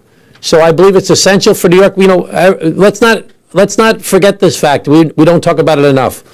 Most of the blue states, the Democratic states of the United States of America, are net donors to the federal government. Most of the red states in the federal government are net takers from the federal government. So every Republican state, with the exception of Texas, takes more money from the federal government than they give to the federal government. New York State is the biggest donor to the federal government of the entire nation. Carolyn Maloney said $24 billion earlier. Tom DiNapoli said it was $36 billion. Some reports say it's $48 billion that we send more to the federal government than we get back. Could you imagine if we had that money here in New York State? We wouldn't have any problems in New York State. No, taxes wouldn't be so high if we had our own money back here in New York State. So let's remember, when we first set up the tax policy in this country, going back to the New Deal and even the Great Society, we said the mature industrial states like New York had an obligation to take care of our poor brothers and sisters in the rest of the country, to help them to catch up with us, because we were so far ahead, we were so strong, we had to help everybody else. Now we're subsidizing North Carolina, South Carolina, Florida, Arizona, and when people leave New York State, where do they go? North Carolina, South Carolina, Florida, Arizona. So we are subsidizing other states to kick our butts. So we have to really rethink the way that we do this. And the worst thing that's happened to us in a long time, and remember, the state and local tax deduction has been in place since the Civil War. So the idea that we're paying taxes on taxes that we've paid is really absurd. Okay, so I spoke much too long about that, but I'm sure I have a second question, yes. Now we move to the international front, and this is a very, very important question for, I think, all of us. What role can the American government play in preventing Iran from gaining deeper military presence in Syria and Lebanon, which is a threat to both vital Israeli and American interests? So we have to recognize that, we can't trust Iran on anything. We can't trust a single thing. And one of the things that I'm concerned about is the president, when he was back in Helsinki, talked about, the Russians helping us vis-a-vis Iran. We can't trust the Russians vis-a-vis Iran. They're linked together, in Syria especially. And we cannot take anything Russia says for granted that they're telling the truth. They're not telling the truth. And one of the things that I did when I was on Foreign Affairs, and I'm sad to have left Foreign Affairs, but I think we're in great hands with the new chairman of Foreign Affairs, Elliot Engel. Let's hear it for Elliot. Whatever Elliot says I should do, I'll do. One of the things I did in the National Defense Authorization Act, I'm sorry, I was not in Foreign Affairs when I was on Armed Services. One of the things I put into the National Defense Authorization Act was to get a report from the Department of Defense to actually outline in detail the relationship between Russia and Iran in Syria. Iran's militias would not be able to do what they're doing in Syria were it not for air cover coming from the Russians. The Syrians would not have the missiles that they use against Israel were it not for Russia. Russia did nothing to stop Iran with the drones from Syria into Israel. We cannot trust Russia to help us vis-a-vis Iran in Syria. Now let's remember what happened in Syria, okay? People, we see it in the newspaper so much we almost forget about the details. What happened in Syria? It all started when there was a drought. Climate change. Don't underestimate the importance of climate change. There was a drought in Syria. 95% of Syria's economy is agrarian. Everybody fled their small towns in the countryside because their farms were failing because there was a drought, and they fled into the cities to go look for work. There was no work in the cities. 95% of the economy is agrarian. They went to their leadership. They went to Assad. They said, please help us, Mr. President. We are suffering. We are starving. We cannot feed our families. You need us to help us. He didn't help them. He took care of his buddies here and there. He would never take care of the people. At the same time this was happening, exacerbated by a drought, the Arab Spring started. And people started using the internet and social media to complain about the abuse of their leader. So what did he do? He started killing them. There have been 500,000 people killed in Syria. There have been 14 million people displaced. There are more refugees in the world than at any time since World War II. There were 35 million refugees in the world 10 years ago. Today there's 65 million refugees in the world. This is the crisis throughout Europe that's happening, is all the refugees that are streaming out of different countries, 14 million from Syria into these countries, is causing a lot of this right populist backlash that's happening throughout Europe. And it's all started because of droughts. And there's going to be more of this in the future if we don't address the problem of climate change. It's all linked together. Because the big battles of the world are not going to be over land and over oil or even money. It's going to be over water. This is a major problem facing the world in the long-term future. And Russia and Iran are working together to play off of destabilization. The battle in the world today is not between capitalism versus communism. The battle in the world today is between stability versus instability. And Russia and Iran are fomenting instability whenever they possibly can. Russia, because of the fact that's the only way they're players, Russia's really a failing country with a yesterday economy. You know, China, we have to really be worried about China because they're so smart, and they got money, and they got power, they got technology, they're moving ahead. Russia's a failure. And the only way that Russia is a player in world politics is by destabilizing other places and then say, oh, we'll help you solve this problem that we created in the first place. And they are pushing Iran that has other motives other than just instability. Anyway, so we got to watch out for Russia and Iran in Syria. Did I answer the question? And I also did a bill last year, I'll finish up. I did the Human Shields bill for Lebanon, okay? I went on a trip with AIPAC this past year to Israel again. And we went up to the north, and everybody talks about the missiles, the human shields. You know what I'm talking about, right? Everybody know what I'm talking about? The missiles in southern Lebanon that are right there ready to kill everybody in Israel if they were ever to take off. And the UN's not doing its job to monitor what's going on. So I did an amendment in the National Defense Authorization Act again, which said, please give us a count of how many missiles are actually there. So we can actually, instead of everybody giving their opinion, oh, the missiles, let's have the Department of Defense actually give us a count. And then secondly, we did the Human Shields Bill, another bipartisan bill, to actually put sanctions against Hezbollah and anybody doing business with Hezbollah for using humans as shields, which is the idea. You put the missiles where the people's houses are. You put it where the mosque is. You put it where the different hospitals are. You put the missiles nearby so that if there's ever a war again in the future and you go to bomb to take the missiles out, they say, oh, you're bombing the houses, you're bombing the mosque, you're bombing the hospital. But they do that on purpose. They use humans as shields to protect them. Let me just finish by closing by saying, listen, being on Foreign Affairs and Armed Services, great honor. Being in the United States Congress, great honor. Now on Ways and Means. I love when they say the powerful Ways and Means. I like the way that sounds. I went to Afghanistan and visited the troops and visited the generals and the diplomats. Went to South Korea, went to Israel, went to Kuwait and Jordan, the UAE. You go to this is serious business. This is life and death business. And it's not just the foreign affairs stuff and the armed services stuff. Healthcare, immigration, border security, all the different issues that we talk about on a regular basis. This is life and death business that affects real people's lives every single day. And politics has gotten so small and so petty and so cynical, and everybody's, you go to a dinner party or you go to a barbecue, you're talking with people where, they all stink, everybody's a bum, blah, blah, blah, all politicians, they're no good. We have got to figure out, not just the politicians, but the people in this room especially, we've got to lift up this conversation in this country and start treating politics and government with the importance that it holds in our lives. And stop letting it be this small, petty little conversation. We send people off to war to die throughout our history, to die for freedom and democracy. And what is freedom and democracy but politics and government?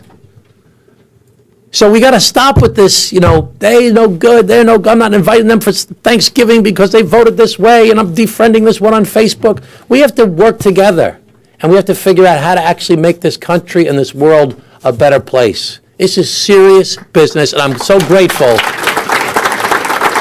I'm so grateful to the JCRC that really treats this as the serious business that it is. Thank you very much, everybody.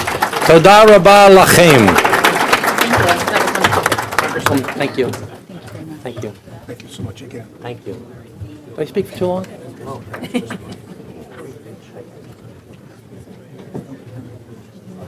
I speak for too long?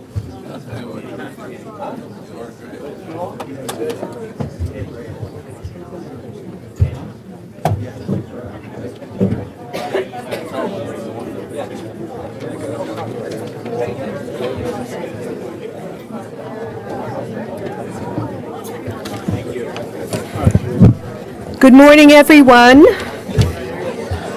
Can I have your attention? Thank you. I'm Esther Fuchs, and I'm a JCRC New York Vice President. I thought that sounded really great until I realized there are probably about 20 JCRC Vice Presidents. However, I'm also co-chair of the Commission on Public Policy and Jewish Security. It's actually my great honor this morning to introduce New York's 16th Congressional District from the North Bronx and Southern Westchester representative, the chair of the House Foreign Affairs Committee, Congressman Eliot Engel. And I have to just say that I really can't think of a better person in the entire U.S. Congress to be chairing the House Foreign Affairs Committee. It's critically important, as we all here at JCRC know, for both our city and our nation, but also for the entire globe. Congressman Engel has been the friend of everyone in this room for many, many years, but he's also been a voice for the intelligent discourse that we need to have about foreign policy in this country, and we're all thrilled that you're in this position. So, Congressman Engel, as chair of the House Foreign Affairs Committee, you must have seen the recent poll data showing that among conservative and moderate Democrats, sympathy for Israel is at 35%, while it's 19% greater sympathy for Palestinians. However, among liberal Democrats, the data is quite different. 19% cite sympathy for Israel, while 35% cite greater sympathy for the Palestinians. Now, as somebody who does public opinion data myself, we don't know exactly what this means, but certainly it's not very good from the perspective of our community. Democratic support for Israel looks like it's slipping. There is also a small number of representatives, including one that serves on your committee, that supports the BDS movement. And so this increases our apprehension. So what steps are you taking to ensure that the U.S.-Israel relationship continues to have strong bipartisan support? So there's the easy question for you.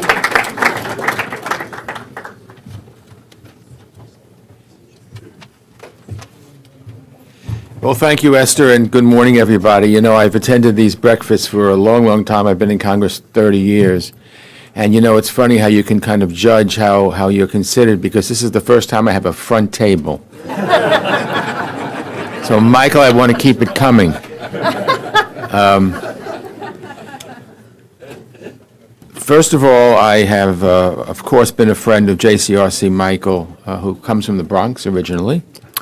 And the wonderful work that you do. I've been on many trips with JCRC, and one of the things that we can do, and it sort of answers your question as well, is bring people to Israel. Let people see things with their own eyes. Let people understand what it's about. You know, as Americans, we have a kind of a skewed image. Everything in America is so far apart. And when you bring someone to Israel who's never been there before, take them up in a helicopter and let them see how close everything is and how the people of Israel are constantly threatened by adversaries, people then begin to understand a little bit more. That if Israel went back to the 1967 lines, at the smallest point, it would be about 7 or 8 miles apart. That's driving from Kennedy Airport to LaGuardia. Can a country really be secure with such borders that are unstable? So there are lots and lots and lots of questions that really need to be answered, and will be answered. I'm very proud to chair the House Foreign Affairs Committee. It was the first committee that I joined 30 years ago when I came to Congress. And I'm very proud that we have consistently on that committee come out with bipartisan support for Israel, no matter who the chair was, be it Democrats or Republicans. And that's really the good news, that support for Israel in Congress is strong and it's bipartisan, and that's the way it should be. I just served as six years as the ranking member of the Foreign Affairs Committee. And you know how that works. Each party picks its leader on each committee. The majority party's leader become the chairs, and the minority party's leaders become ranking members. So I was ranking member for 6 years. Ed Royce was chair. We were the most bipartisan committee in the Congress. We continue to be bipartisan, and we will be bipartisan now with me as the chair, and Michael McCall of Texas is the ranking member. And one of the important ways we are bipartisan is by strong support of Israel. Now, it does pain me when I see support for Israel when you look at the polls slipping among progressive Democrats. To me, it just means that we still have work to do. We still have work to do. We still have work to bring as many people as we can, including left-wing Democrats, progressive Democrats, to Israel, to let them see for themselves what the situation is and what Israel has. You know, a lot of us who are my age, many people in this room are around my age, we grew up in an era where Israel was constantly the underdog. I mean, let's take a look at how Israel was founded. And out of the ashes of the Holocaust, Israel was founded in 1948. And let's look at a little bit of history, which I think it's important for people who don't know this, for younger people, for people who are lean to the left to understand this. What happened was the United Nations in 1947 passed a resolution, Security Council resolution, dividing what was historic Palestine into what they called a Jewish state and an Arab state. You all know the rest of the history. The Jews said, okay, we'll divide the land, and the Arab nations attacked Israel and tried to drive it into the sea before it could even be established as a country. That's the kind of Israel we saw in 1973, in the 1967 war, in the Yom Kippur War, in 1973. Israel, thank God, has won all those wars, and Israel today is strong and powerful and a strong ally of the United States, and the world looks to Israel for so many things. But a lot of the younger people growing up now have only seen Israel as the superpower in the Middle East. They don't know the story, and we have to keep repeating that story. Because many, many times and again in 2000 and 2008, whether you're for a two-state solution or not, I happen to be for one, but it doesn't matter. The Israelis said, okay, we're going to talk about establishing a Palestinian state, but each time the Palestinians, first Yasser Arafat and then Mahmoud Abbas, turned it down. So we have a job to do to educate people, because what they're hearing is not the truth. And when you look at what Israel has done, what Israel has meant to the world, the strong alliance between Israel and the United States, that is something, and one of my colleagues alluded to it before, Israel and the United States exchange all kinds of secrets, all kinds of intelligence. Israel is an indispensable partner of the United States. Whether you're Jewish and you're a Zionist or you're not Jewish, you understand, people who look at these things will see that we have no better friend in the world than the state of Israel. So I think that's, frankly, we have a job to do. And I know JCRC is going to continue to bring people to Israel. And again, when you see it with your own eyes, that's really what matters most. Now, we don't have that problem in New York, because every one of our outstanding members of Congress, you've heard some of them you're going to hear, have always been strong supporters of Israel. And one of the good things, and I'm also the co-dean of the New York delegation, along with my colleague Nita Lowy, by the way, who asked me to send her regrets this morning. She had a family function and couldn't be here this morning. But one of the things we all do, and we all have in the New York delegation, is we all kind of look out for each other. And Israel is a very, very important issue amongst us in the New York delegation. So I want to tell you that every one of my outstanding colleagues that you've heard and others that you're going to hear, I see Yvette, I see Max, and my friend from the Foreign Affairs Committee, even though we didn't take a subcommittee chairmanship, Gregory Meeks. We have a great delegation. I hope I didn't leave anybody out. I couldn't see, but you've heard some of the people before. So it's just a matter, I think, and that's what JCRC does so well, of bringing people here, bringing people to Israel to let them understand what is really happening. So let me just assure you, we have our work cut out for us. There are things we have to do, but support for Israel is strong and it's bipartisan. You look at bill after bill after bill in the last Congress that I co-sponsored along with Chairman Ed Royce, and we were getting 350, 380, 400 votes on these bills. That hasn't fundamentally changed. We have a few people who are vocal, who are not supporters. That's okay. This is a free country. They got elected. We have a story to tell.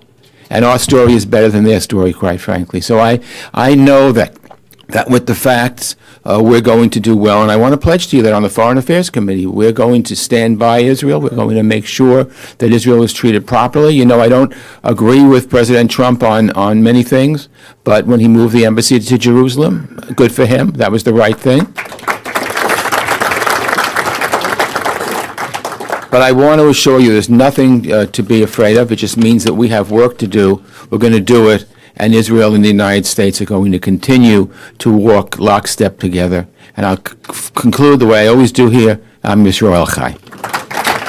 I have one more question. Oh, one more There's question. one quick question. As you mentioned, the embassy's been moved to Jerusalem unilaterally by the president. And we're wondering whether or not there's been any ramifications in terms of the peace negotiations and other issues because of this move. No, I don't think there's been any ramifications. I think that the embassy belongs at the capital of Israel, and the capital of Israel is Jerusalem. And period. Okay. In conclusion, let me just... It's the professor in me. I'm ending class. Let me just say, it's quite an honor for me and a lifetime dream to be named the chairman of the House Foreign Affairs Committee. We're going to do lots of oversight. We're going to do lots of hearings. But one of the things that we're going to be consistent, I am going to continue to let members of my committee in both parties understand that the U.S.-Israel alliance is important, not just for Israel, but for the United States as well. And I think that is very important for people to understand, and I do believe the Congress gets it. You can't get everybody on every vote. People who are elected on their own are entitled to their opinion, but we know the facts, we know what's right, and we're going to prevail. So, thanks. That was just wonderful. As we're waiting for Congressman Meeks to make his way up to the podium, let me just acknowledge the Borough President of Manhattan who's with us, Gail Brewer. Thank you.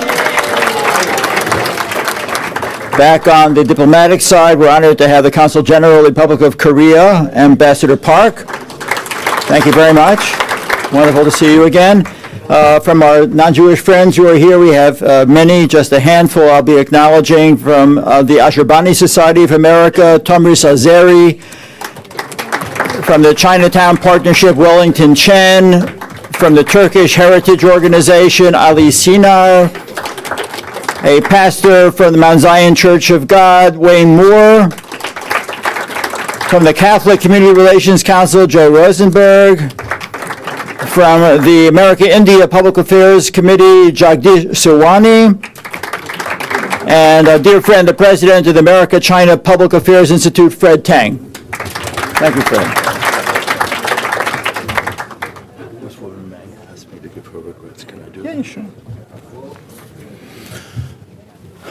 It's still morning. Good morning. My name is Jimmy Pellman, and I'm a board member of JCRC New York. Before I introduce my friend Congressman Meeks, I got a call from Congresswoman Grace Meng, who asked me to send her regrets that she can't be here. As you know, Congresswoman Meng is a great supporter of the JCRC as well as the State of Israel, and she asked Rabbi Daniel Pollack, one of her staff members, to join us this morning. I have the privilege of introducing Congressman Greg Meeks. Congressman Meeks is the representative of the New York City 5th District, which takes care of southern Queens and part of Nassau County. Congressman Meeks is the chairman of the Subcommittee on Consumer Protection and Financial Institutions. Congressman Meeks, given the rise of anti-Semitism, not just in the United States, but especially in Europe, for example, the rhetoric of British Labour Party leader Jeremy Corbyn, how have you and your colleagues in Congress addressed the growing pernicious threat to Jewish communities worldwide? Congressman Meeks.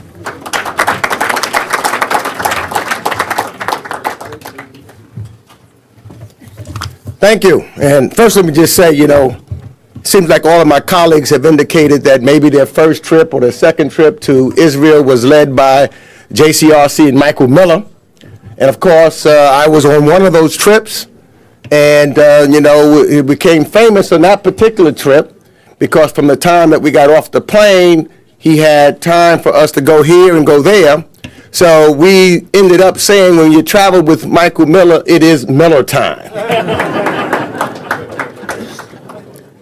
But indeed, I want to thank Michael for his long-term leadership in trying to make sure that individuals are truly educated and understand what's going on in the state of Israel.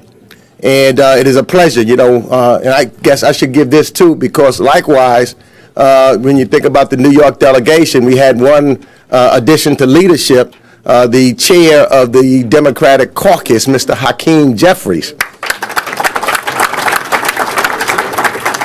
And Hakeem wanted me to also indicate that he would have been here, but he too is in California doing something out there with this thing called the Grammys, I think it is. So he's on the Judiciary Committee and they have jurisdiction. So, but I said, ask him, is he going to be nominated for anything out there? I didn't know whether he could sing or not. But let me answer the question because I think that it is an extremely timely and important question. Because the camera of history is rolling. And when I listened to Michael introduce a lot of the diplomats, etc., in this room, it is significantly important. Because when you talk about the rise of anti-Semitism, you're talking about the rise of hatred. And hatred should not be tolerated any place on this planet.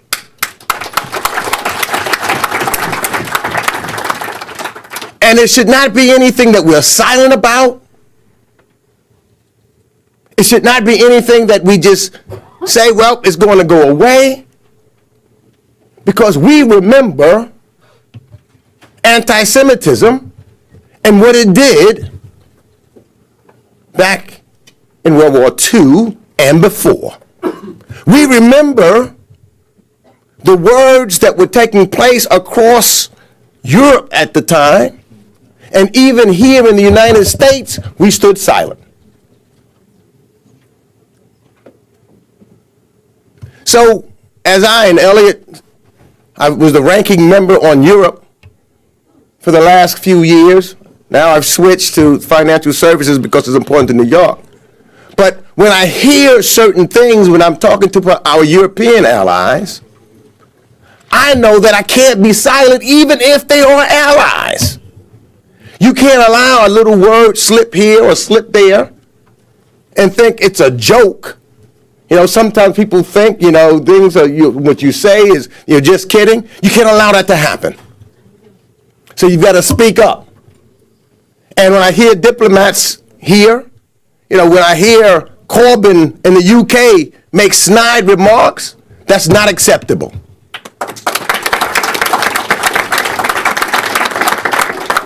I heard, and was glad that he's here, I heard, I guess, someone from Poland. The Poland embassy is here. We've got to stand together. Even when we hear our presidents say and do something that may even hint at anti-Semitism, we've got to make sure that we stand up. So when President Duda says something that smells like and sounds like and hints at anti-Semitism, we've got to say it's wrong. And we need to lead the same way here in the United States, because anti-Semitism is up now. I understand that it's about 2,000 more reports of anti-Semitism in the United States in the year 2017. And so oftentimes when we talked about Charlottesville and what took place here, it wasn't just about the Ku Klux Klan and African Americans, because they have linked us. So when they're talking about racism in America, some of these groups, etc., they're also talking about anti-Semitism. We can't allow it. They are connected, that kind of hate. So it becomes important for each and every one of us to make sure that we stand up and have a voice. And it becomes even more important when I hear anti-Semitism, not that you or people of the Jewish faith stand up and say we're not going to allow it to happen. It's more important someone who's not of the Jewish faith to stand up and say it is the wrong thing and we're not going to allow that to happen. It is important for all countries to come together, because it is a failing of humanity if we don't. And so, yes, as I travel, I may be traveling with the speaker next week to Europe. And we will make sure that we will speak loudly and clearly about anti-Semitism. I think that we need to have our special envoy, and we passed a bill, I think it was H.R. 422 or 122 this January.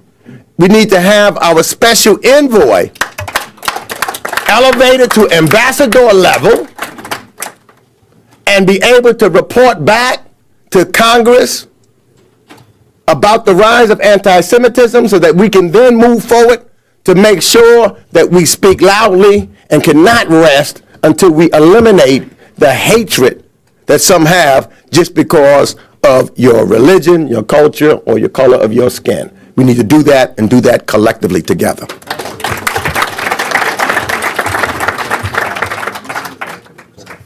So, as I just conclude, let me just say this about this Congress. By us being Democrats taking over, those of you who live in New York, we are now in a more powerful position than we ever been before. Just think about it. Jerry Nadler, chair of the Judiciary Committee. Nita Lowey, chair of the Appropriations Committee. Nydia Velasquez, chair of the Small Business Committee. Elliot Engel, chair of the Foreign Affairs Committee. Carolyn Maloney, chair of the Subcommittee on Investor Protection and Capital Markets. Hakeem Jeffries, chair of the Democratic Caucus. And you can go down the line with virtually every member, other than Max Rose, because he just got here. Oh, I got a subcommittee. Oh, that's right. You got one already. He's got a subcommittee chair on intelligence. All right, I'm the new kid on So, but every member has just about Yvette Clark, she's on the powerful Energy and Commerce Committee, where she's got a subcommittee. So we all now have play significant roles. And what I like about New York and about us is that we have the kinds of sensitivities and understanding of the world. And so we will stand together to support our brothers and sisters in Israel and those of the Jewish faith worldwide, because we know that when we do that, will make tomorrow better than today. Thank you. God bless.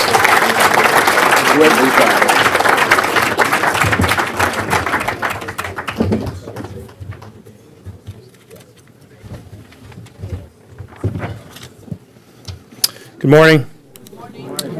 My name is Mark Wolf, and I am a member of the JCRC of New York Board. It is my pleasure to welcome this morning the representative from New York's 11th District of Brooklyn, South Brooklyn and Staten Island, a member of the House Committee on Homeland Security, of which you just heard. He is the subcommittee chairman of Intelligence and Counterterrorism. He's also a member of the Veterans Affairs Committee, a good friend, fellow comrade in arms, Congressman Max Rose. Congressman Rose, you have had the distinguished honor of being both a decorated military veteran and part of the congressional freshman class. Can you please expand upon your views, having served in Afghanistan yourself, and how we can and should configure the United States' role in the Middle East and Southwest Asia after the recent announcement of President on the troop withdrawals? How can we fill any potential power vacuums to ensure continued security for our own interest and those of Israel, and as our only stable ally in the region?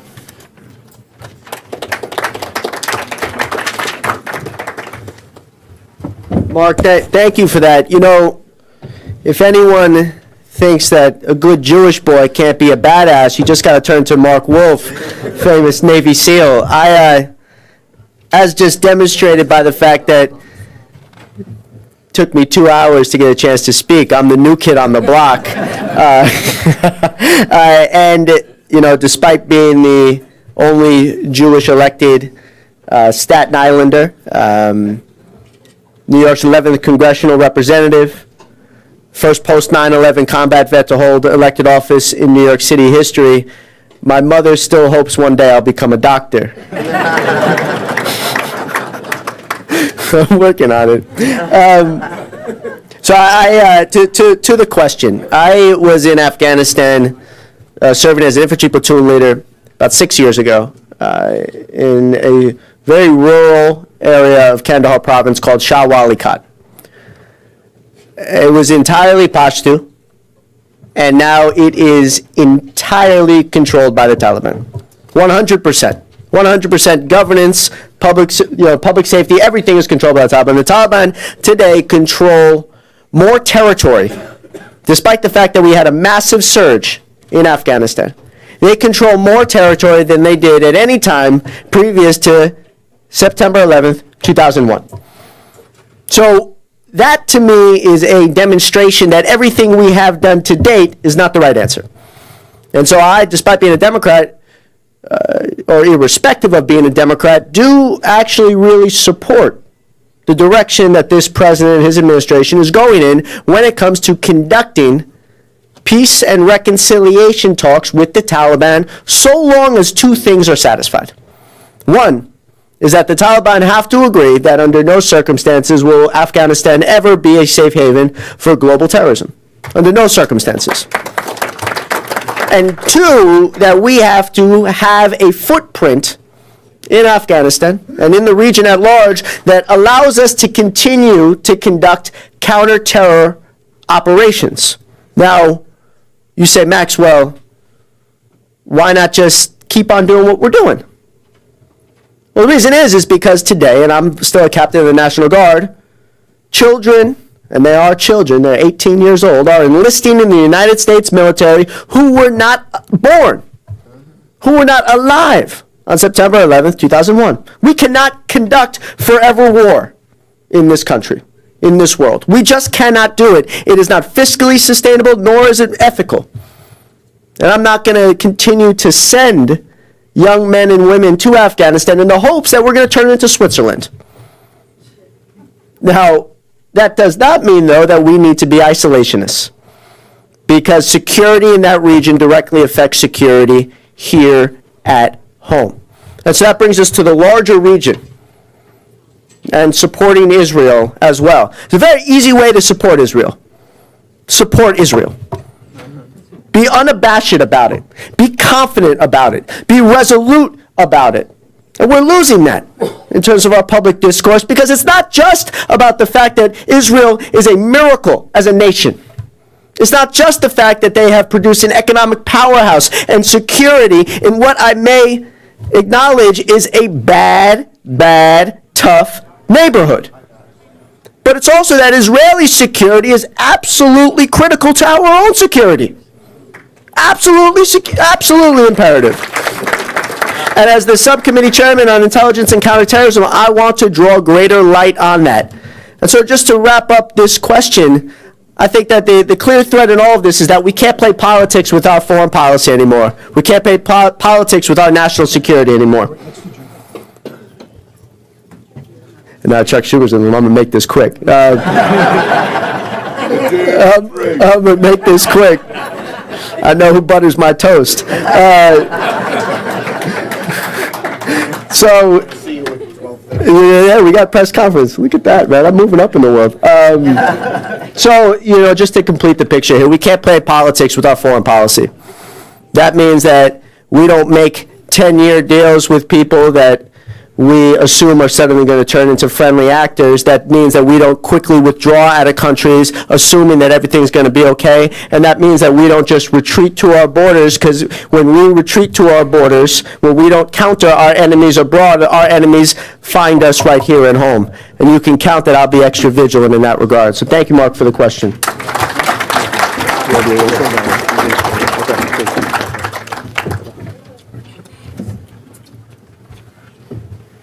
So, Congresswoman, I'm going to ask you to... I understand.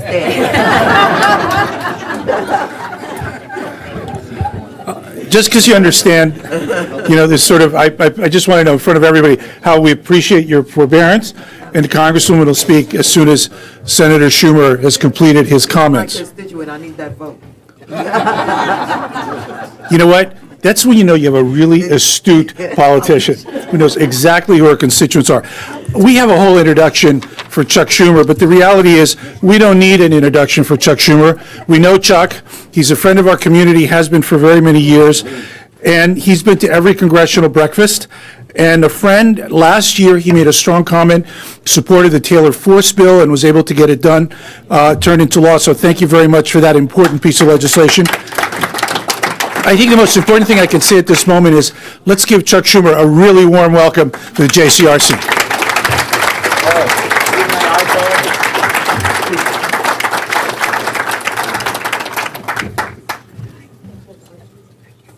Hey, Charles. Well, thank you, Charlie. We've known each other for 30 years? 35 years, and he's done a great job in his own career professionally, and always has cared about the Jewish community, and I want to salute him for the great job he has done as outgoing chairman of JCRC. I want to salute incoming President Cheryl Fishbein. Congratulations. Where are you? Oh, all right. I'd rather be in New York any day of the week. I want to salute our ambassador, Donnie Dyan. Thank you, Donnie.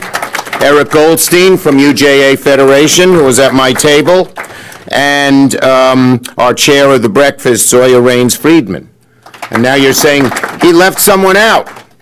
Saved him for last. Michael Miller has been steadfast in running this organization for how many years, Michael? 36, double high. So I don't know if your family wishes this, but we wish Hashem gives you good health and you do 3 chai, 54 years. And one final note while we're talking in the Mishbucha. I come here every year, as you know, but this is the first year, something new. The first year I am coming as a grandfather.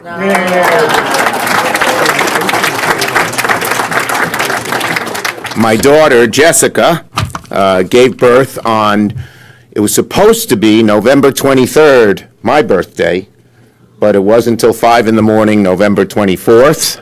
And he's a beautiful boy, Noach, and Melvin is his middle name. So you young people say, oh, that's a great hipster name.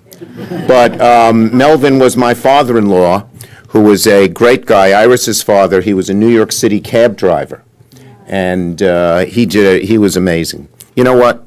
I'm going to tell another. Do I have time? I don't want to hold you up. Not only did I vote for her, a staffer of mine ran against her, and I still voted for her and supported her. And I'm proud that Yvette is my congresswoman. And now that I said those nice things, I'm going to take time to tell this story about some of you have heard this, but I'm going to tell it. So my daughter, if you've heard it, raise your hand and I'll stop telling it. She went to Yale Law School, and the first day she met a guy named Pete McGillicuddy. You know it? Who've heard the story? Raise your hands. Good, then I can tell it. Gail Brewer, of course, she knows all my stories. So does Jeff Levine, who's half the size he is when I first met him. He's done a great job slimming down. Anyway, so she meets Pete Pete, now I forgot his last name. It's not McGillicuddy. McGilligan, Pete McGilligan. He's from Iowa, Cedar Rapids, Iowa. And he is first in his class at University of Iowa, so he's smart. President of the class, so he's popular, and he's tall and handsome. She falls for him. They go out for 2.5 years, and then they finally break up. And there's a story of the breaking up I'm going to leave out. And so then she goes and works in the White House for President Obama for 4 years, but she doesn't meet anybody. And she turns 30, and Iris and I are going, oy vey, 30 years old. You know, these days 30 is the new 20, as my younger daughter kept telling us, but so be it. Anyway, and then about 2-3 years ago, she starts talking about a guy named Shappy. Shappy this, Shappy that. Who's Shappy, Jessica? Oh, just a friend. A month later, Shappy this, Shappy that. Oh, just a friend, Dad. Third time, Shappy this, Shappy that. Jessica, this is your father. Who's Shappy? He's my boyfriend. I say, and you picked another wasp? His last name is Shappy, like McGilligan? No, Dad, that's his nickname. His last name's Shapiro. I said, there's a God in heaven, and they're happily married, and my grandson is Noah Melvin Schumer Shapiro. And Iris and I babysat for the first, well, I sat there and Iris babysat for the first time last night, and we did a good job, so we give them a little time to go out. Okay, I'll tell you another personal story, but this one is relevant to what I'm talking about. So as many of you know, my great-grandfather was a dedicated follower of a very famous tzaddik called the Chortkova tzaddik, the Chortkova Rebbe. And he was a devout man, and he believed in the Bible. And the first commandment of God to man in the Bible is Peru Urvu, be fruitful and multiply. That's what God told Adam and Eve. And so this tzaddik, this great wise man in Eastern Europe, had 18 children because he literally believed in it. I said to my caucus, I told them this story, and I said, you know, they were poor. All they did was study. And he said he had 18 kids, he wasn't just studying. But in any case, the 3 youngest were sent to America because they couldn't support 18 children, including my grandfather Yaakov, Jacob, who came in 1892. But my great-grandmother was alive when the Nazis came in, and she was the matriarch of the family in what is now Ukraine. It's Chortkov, near Tarnopol. And they said, gather your entire family on the porch. And they did, and there was like 31 people there from ages 85 to age 1. And the Nazis said, come with us. And my great-grandmother said, we're not moving. And they machine gunned every one of the 31 down. Okay? So I've heard these stories as I grew up. And imagine one day there would be a country for Jews. In those days and the centuries before that, it was an absurdity. Jews had been scattered to the winds, foreigners in their own country, derided by neighbors, forbidding to farm or become academics or become tradesmen. Our ancestors, thank God it's not true here in America, Baruch Hashem, but thank God, everywhere else, They were scapegoats and second-class citizens. Well, imagine if you could tell my great-grandmother, after two millennia wandering in the desert, that the Jewish people would return home, where they could live in freedom and raise their families in peace, if only you could tell them. But now that has happened because of the great work of the Israeli pioneers. Those from the ashes of the Holocaust rose Eretz Yisrael, rose the state of Israel. And we must never forget what the Jewish state means to the Jewish people. And what I want to focus on today is, unfortunately, a large segment of our population has forgotten. It's the young people.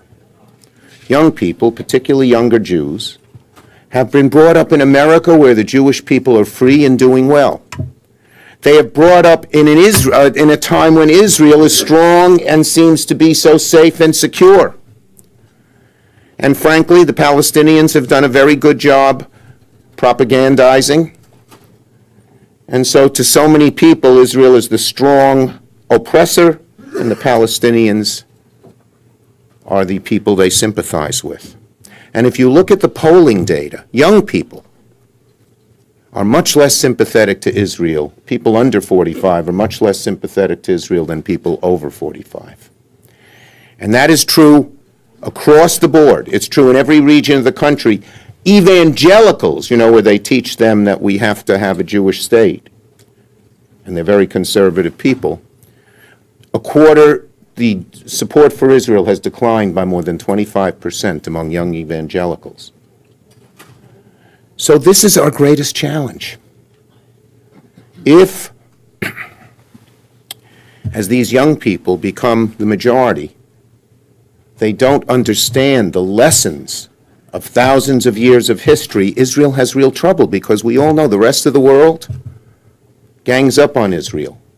And the United States has stood firm by Israel through thick and thin. But those days might not be true a generation from now if we just are complacent. When I talk to young people, I tell them when I went to James Madison High School in June of '67, I held a transistor radio to my ear. Then they say, "What's a transistor radio?" But I held a transistor radio to my ear because I was sure Israel would be washed into the sea during the Six-Day War. Every moment we thought a guy would come on the radio and say, "There's no more Israel." Well, because of the strength of the Israelis and the strength of the American-Israeli alliance, that doesn't happen anymore. But we are complacent. We assume because we know the story of Israel, everyone in this room does, Jews, Gentiles alike, that everyone knows it. And what we need is a massive education campaign. We need our biggest philanthropists to put money into this. I don't care if they're Democrat or Republican. We need to be online. We need to be on the campuses. And not with the occasional effort that we see, but all the time. We need all of us to be missionaries and explain the history. Explain. They say, why are so many of the Jewish people in Israel so conservative? And there are a lot of reasons. But the big change in Israeli politics occurred after the peace agreement in 2002, and within 6 weeks, Hamas from Gaza was sending rockets into Israel. And the Israeli people said, "What? We just came to a peace agreement." So we need a lot of educating to do, and that's our number one mission. I told Prime Minister Netanyahu, I told him, I said, the number one immediate threat to Israel is probably a nuclear Iran. Maybe the rockets in Hezbollah in Lebanon, that Hezbollah puts in Lebanon. But the greatest long-term threat to Israel, bar none, is the fact that the young people of America do not understand our story. So if I could leave you with a mission, I'm not going to talk about all the legislation that we've passed. Many of my colleagues will. I work very hard for Israel every day, try to do it in a bipartisan way. There are some who try to make Israel a partisan issue. That is detrimental to Israel. detrimental to Israel.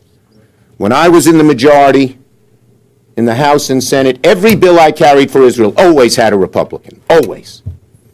That was the credo. We cannot let that happen, but it's deeper than that, deeper than that. We have to do this. We need our best leaders and our best minds to come together, put their heads together and figure out how to do it. And then we need to finance it with a lot of wherewithal, with emphasis on the internet, because it's the most serious problem we face. Will we solve it? I'll bet we will. I'm an optimist, and through our, whatever it is, 5,700 and what?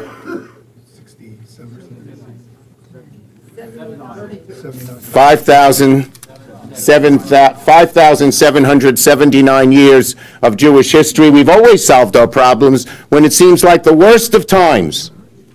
But sometimes when you're feeling good about things, that's when you become complacent, and we are generally feeling good as Jews in America, despite all the problems in this country now, which I'm not going to dwell on. So I'd urge you to think about this, to talk about this, and I will be happy to be one of the people leading, putting this together and making it happen, because the future of Israel's at stake. Thank you, everybody, and have a great morning. I forgot to mention, did I mention you? Yeah, you did. Oh, okay, good. Bye, Charlie. Thank you, Yvette. Thank you. Congratulations. Oh. Here is Noah. With my father, who's 95, great-grandpa. God bless him. Yeah. God bless both of them. So cute. And you look like both of them, actually. Who knows? Chuck, we met when our kids were born. This is Benjamin. Good late morning, everybody. I know it's been a long morning, but hopefully you can hang out with us for another few minutes. My name is Dr. Rada Sumariva, and I'm a supporter of this Congressional Breakfast. I'm also a very proud board member of JCRC New York. I'm sure everybody in this room will agree that this organization led by Michael Miller is doing phenomenal things. And it's truly a pleasure to be supportive of this organization.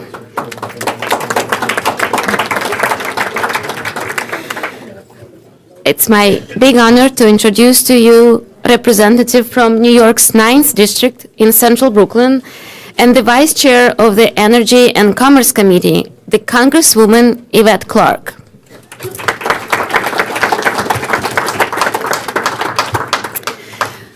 Congresswoman Clarke, the JCRC New York would like to thank you and the New York delegation for your leadership in writing a letter to Commissioner James O'Neill in December 2018 regarding the spike in anti-Semitism and hate crimes in New York City. As you may know, in 2018, there was a 22% increase in the number of anti-Semitic incidents reported. In the last few months, there have been several incidents, including multiple assaults of our community members, many swastika drawings in high schools, and the desecration of the Union Temple. We would like to hear from you what else can be done to address the rise in anti-Semitism in our city.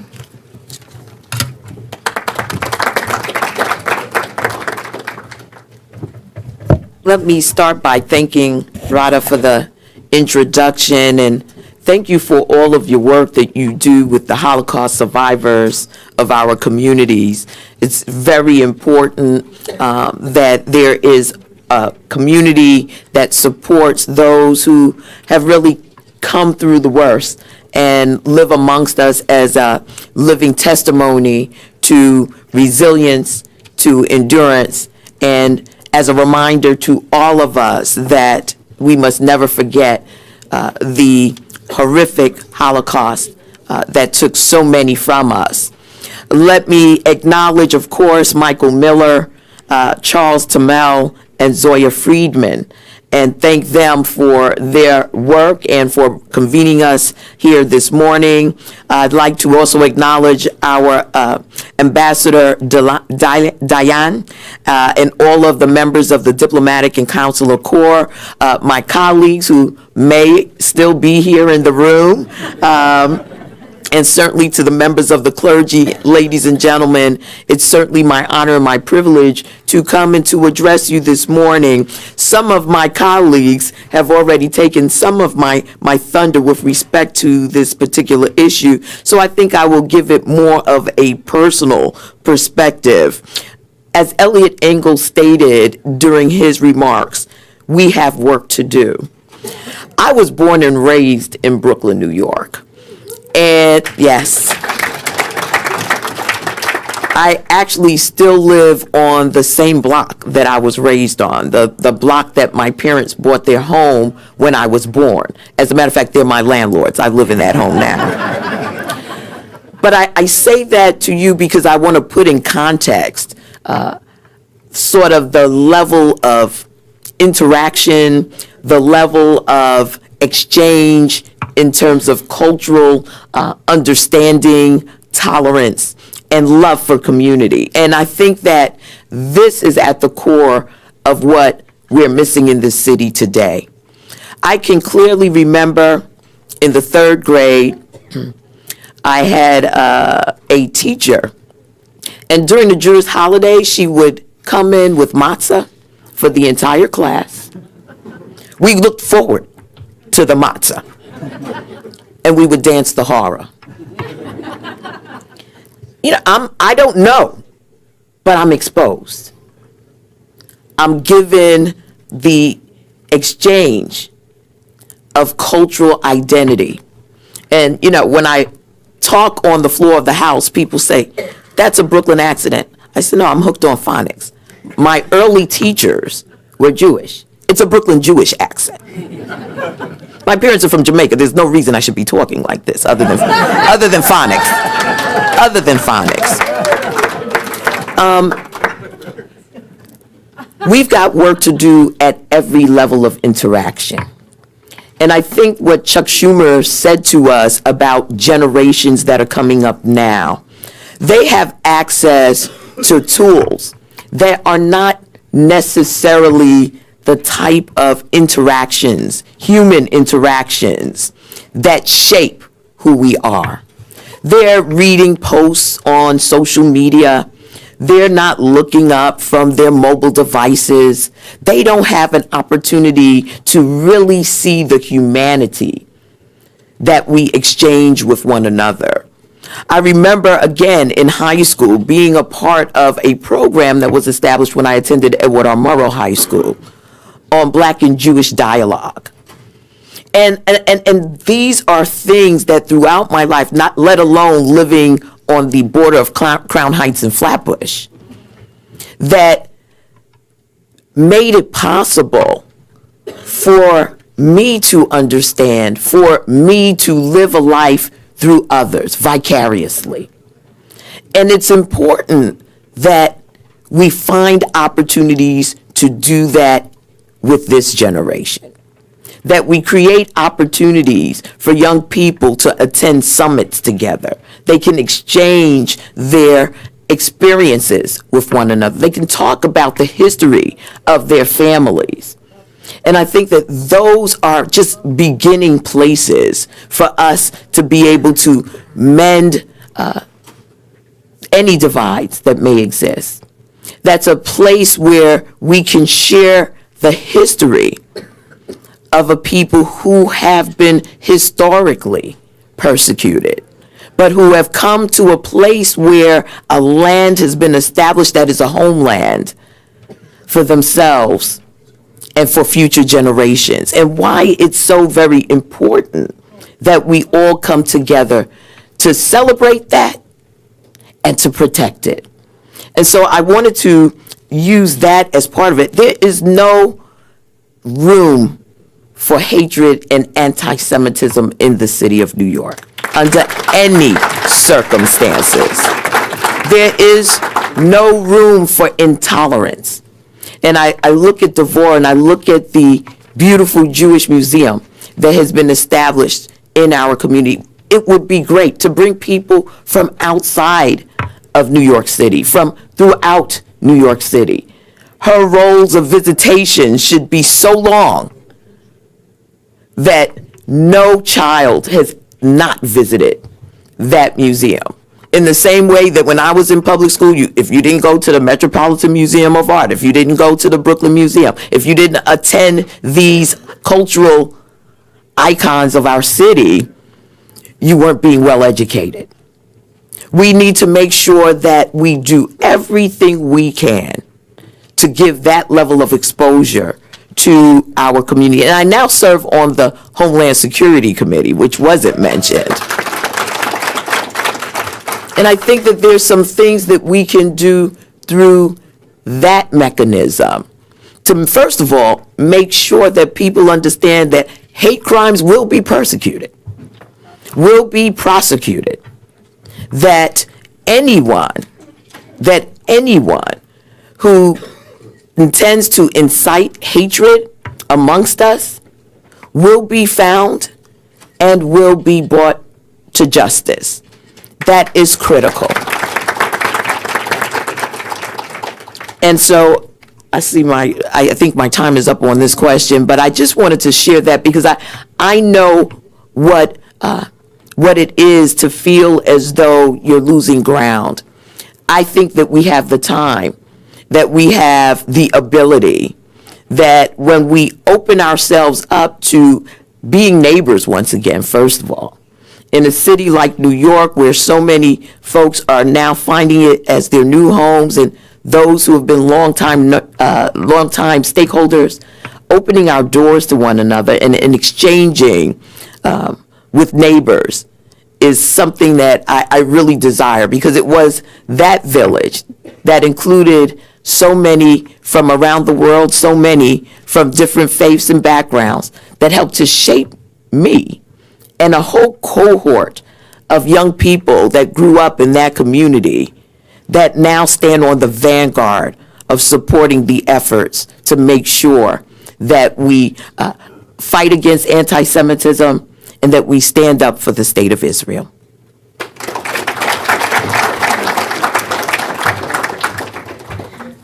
Thank you. We understand that you're also involved in forming prison reform. There was a recent occurrence in Sunset Park at the Metropolitan Detention Center where 1,600 inmates did not have access to hot water, heat, or electricity for over a week due to power outage. It remains clear time and time again that our lawmakers must make prison reform a priority. Can you please share your sentiments on the issue and how you've played a role in it? Absolutely. I think this was an epic failure on the part of the federal government. During the recent cold snap, the polar vortex that sat upon our city, over in Sunset Park, Brooklyn, sits the Metropolitan Detention Center. It sits on the water. And at the coldest part of that vortex, they lost power. They lost heating. And the inmates there, detainees, mind you, all awaiting to be brought to court, sat there and froze. Sat there unaware of what was taking place, in the dark. No hot water, no heat, meals not being served, medications not being dispensed, and just left to languish. Now, there was a warden on duty there, but when it was time for him to go home, he left the prison. He called in a contractor, because what happened was they had a fire in their electrical room, and they didn't ask for 24-hour work until it was fixed. The contractor was going home as well. And so these inmates suffered for over a week, unable to have visitation from their family members, unable to meet with their legal representation. It was an epic failure, and we're only lucky that there wasn't anyone who suffered a crisis in health as a result of this failure. Myself, along with Congresswoman Nydia Velázquez, who actually represents the area where the prison is located, the detention center is located, where a number of our colleagues, including, I believe, Carolyn Maloney, of course, Jerry Nadler, all of us were there and took a tour of this facility. It was freezing. As we walked through certain parts of the facility, you could see the steam rising from our mouths, and we were just there for a short period of time. What we learned from the inmates was that there was a total lockdown.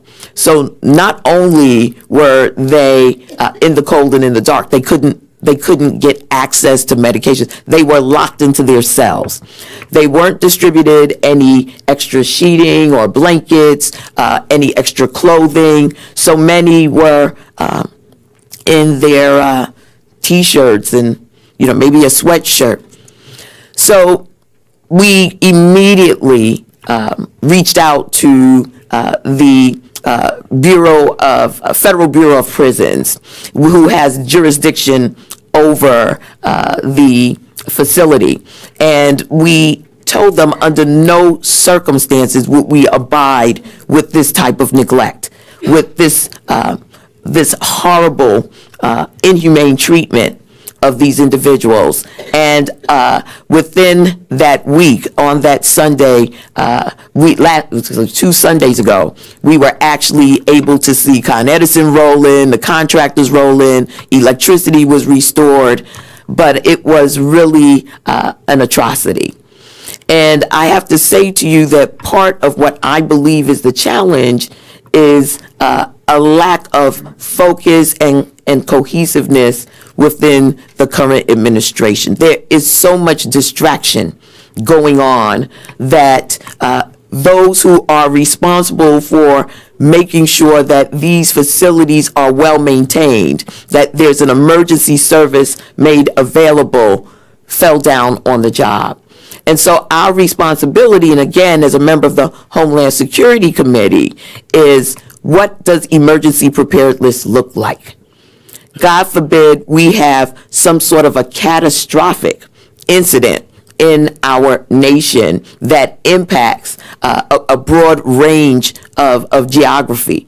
How do we make sure that our detained and inmate populations are kept secure but are treated in a humane way? And that is one of the areas that we have written to the Bureau of Prisons and intend to do oversight on, because we cannot allow this type of treatment to go unanswered and unaddressed. The Metropolitan Detention Center is a very old facility, and it's clear that over time it has declined in its maintenance. And it is important that whoever is responsible, the warden, puts forth a plan for the modernization of the facility, which he is yet to do, which he failed to do because they saw this coming, but didn't realize that it would take a cold snap for everything to go haywire. So I think that in addition to that, one of the things that I would like to bring to your attention is that we have passed a very humane bill to deal with our prison population, our detainee population. And I have to give all praises to Congressman Hakeem Jeffries, who led the effort for us to pass and get into law the First Step Act. And the First Step Act, yes, for those who are familiar, is really reforming our current practices when it comes to incarceration and prison reform. Taking those who have been held in prison for decades now on nonviolent offenses and giving them an opportunity to make sure that they have reentry services, that we create wraparound programs to cut down on recidivism. And ultimately, the goal is to make sure that those who we can support to never commit crime again, who can be brought back to communities, they're given that opportunity, and that we don't continue to be the leading nation in prison and imprisoning its population.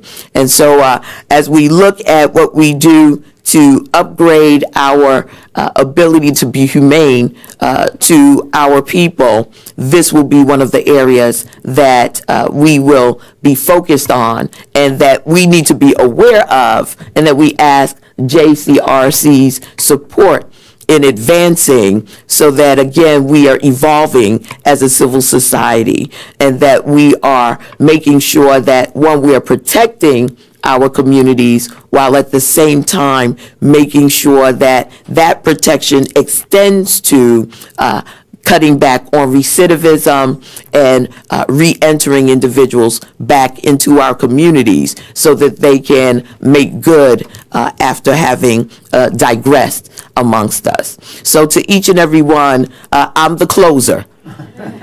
And I wanted to, again, thank each and every one of you for inviting us as a delegation. I think my colleagues have said over and over again, and it's true, we are a very close-knit delegation, and when it comes to Israel, we stand shoulder to shoulder with one another, making sure that we protect the interests of the Jewish people, and that we stand as an example among congressional representatives for others to follow. So to each and every one, again, this morning, I greet you and I say shalom.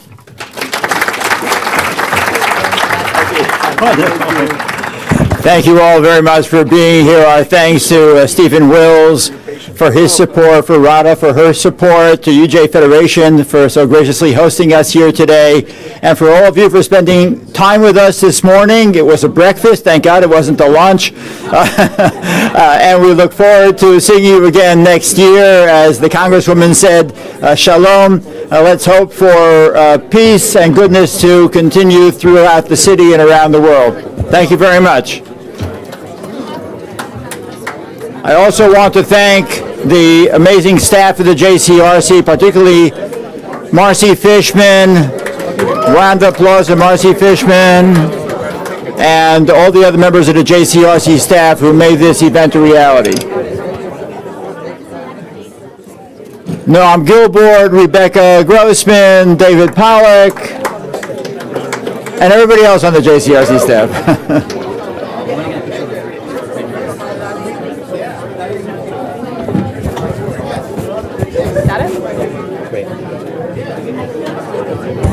Your last year's president for the breakfast. So looking right at me. Great. 1, 2, 3.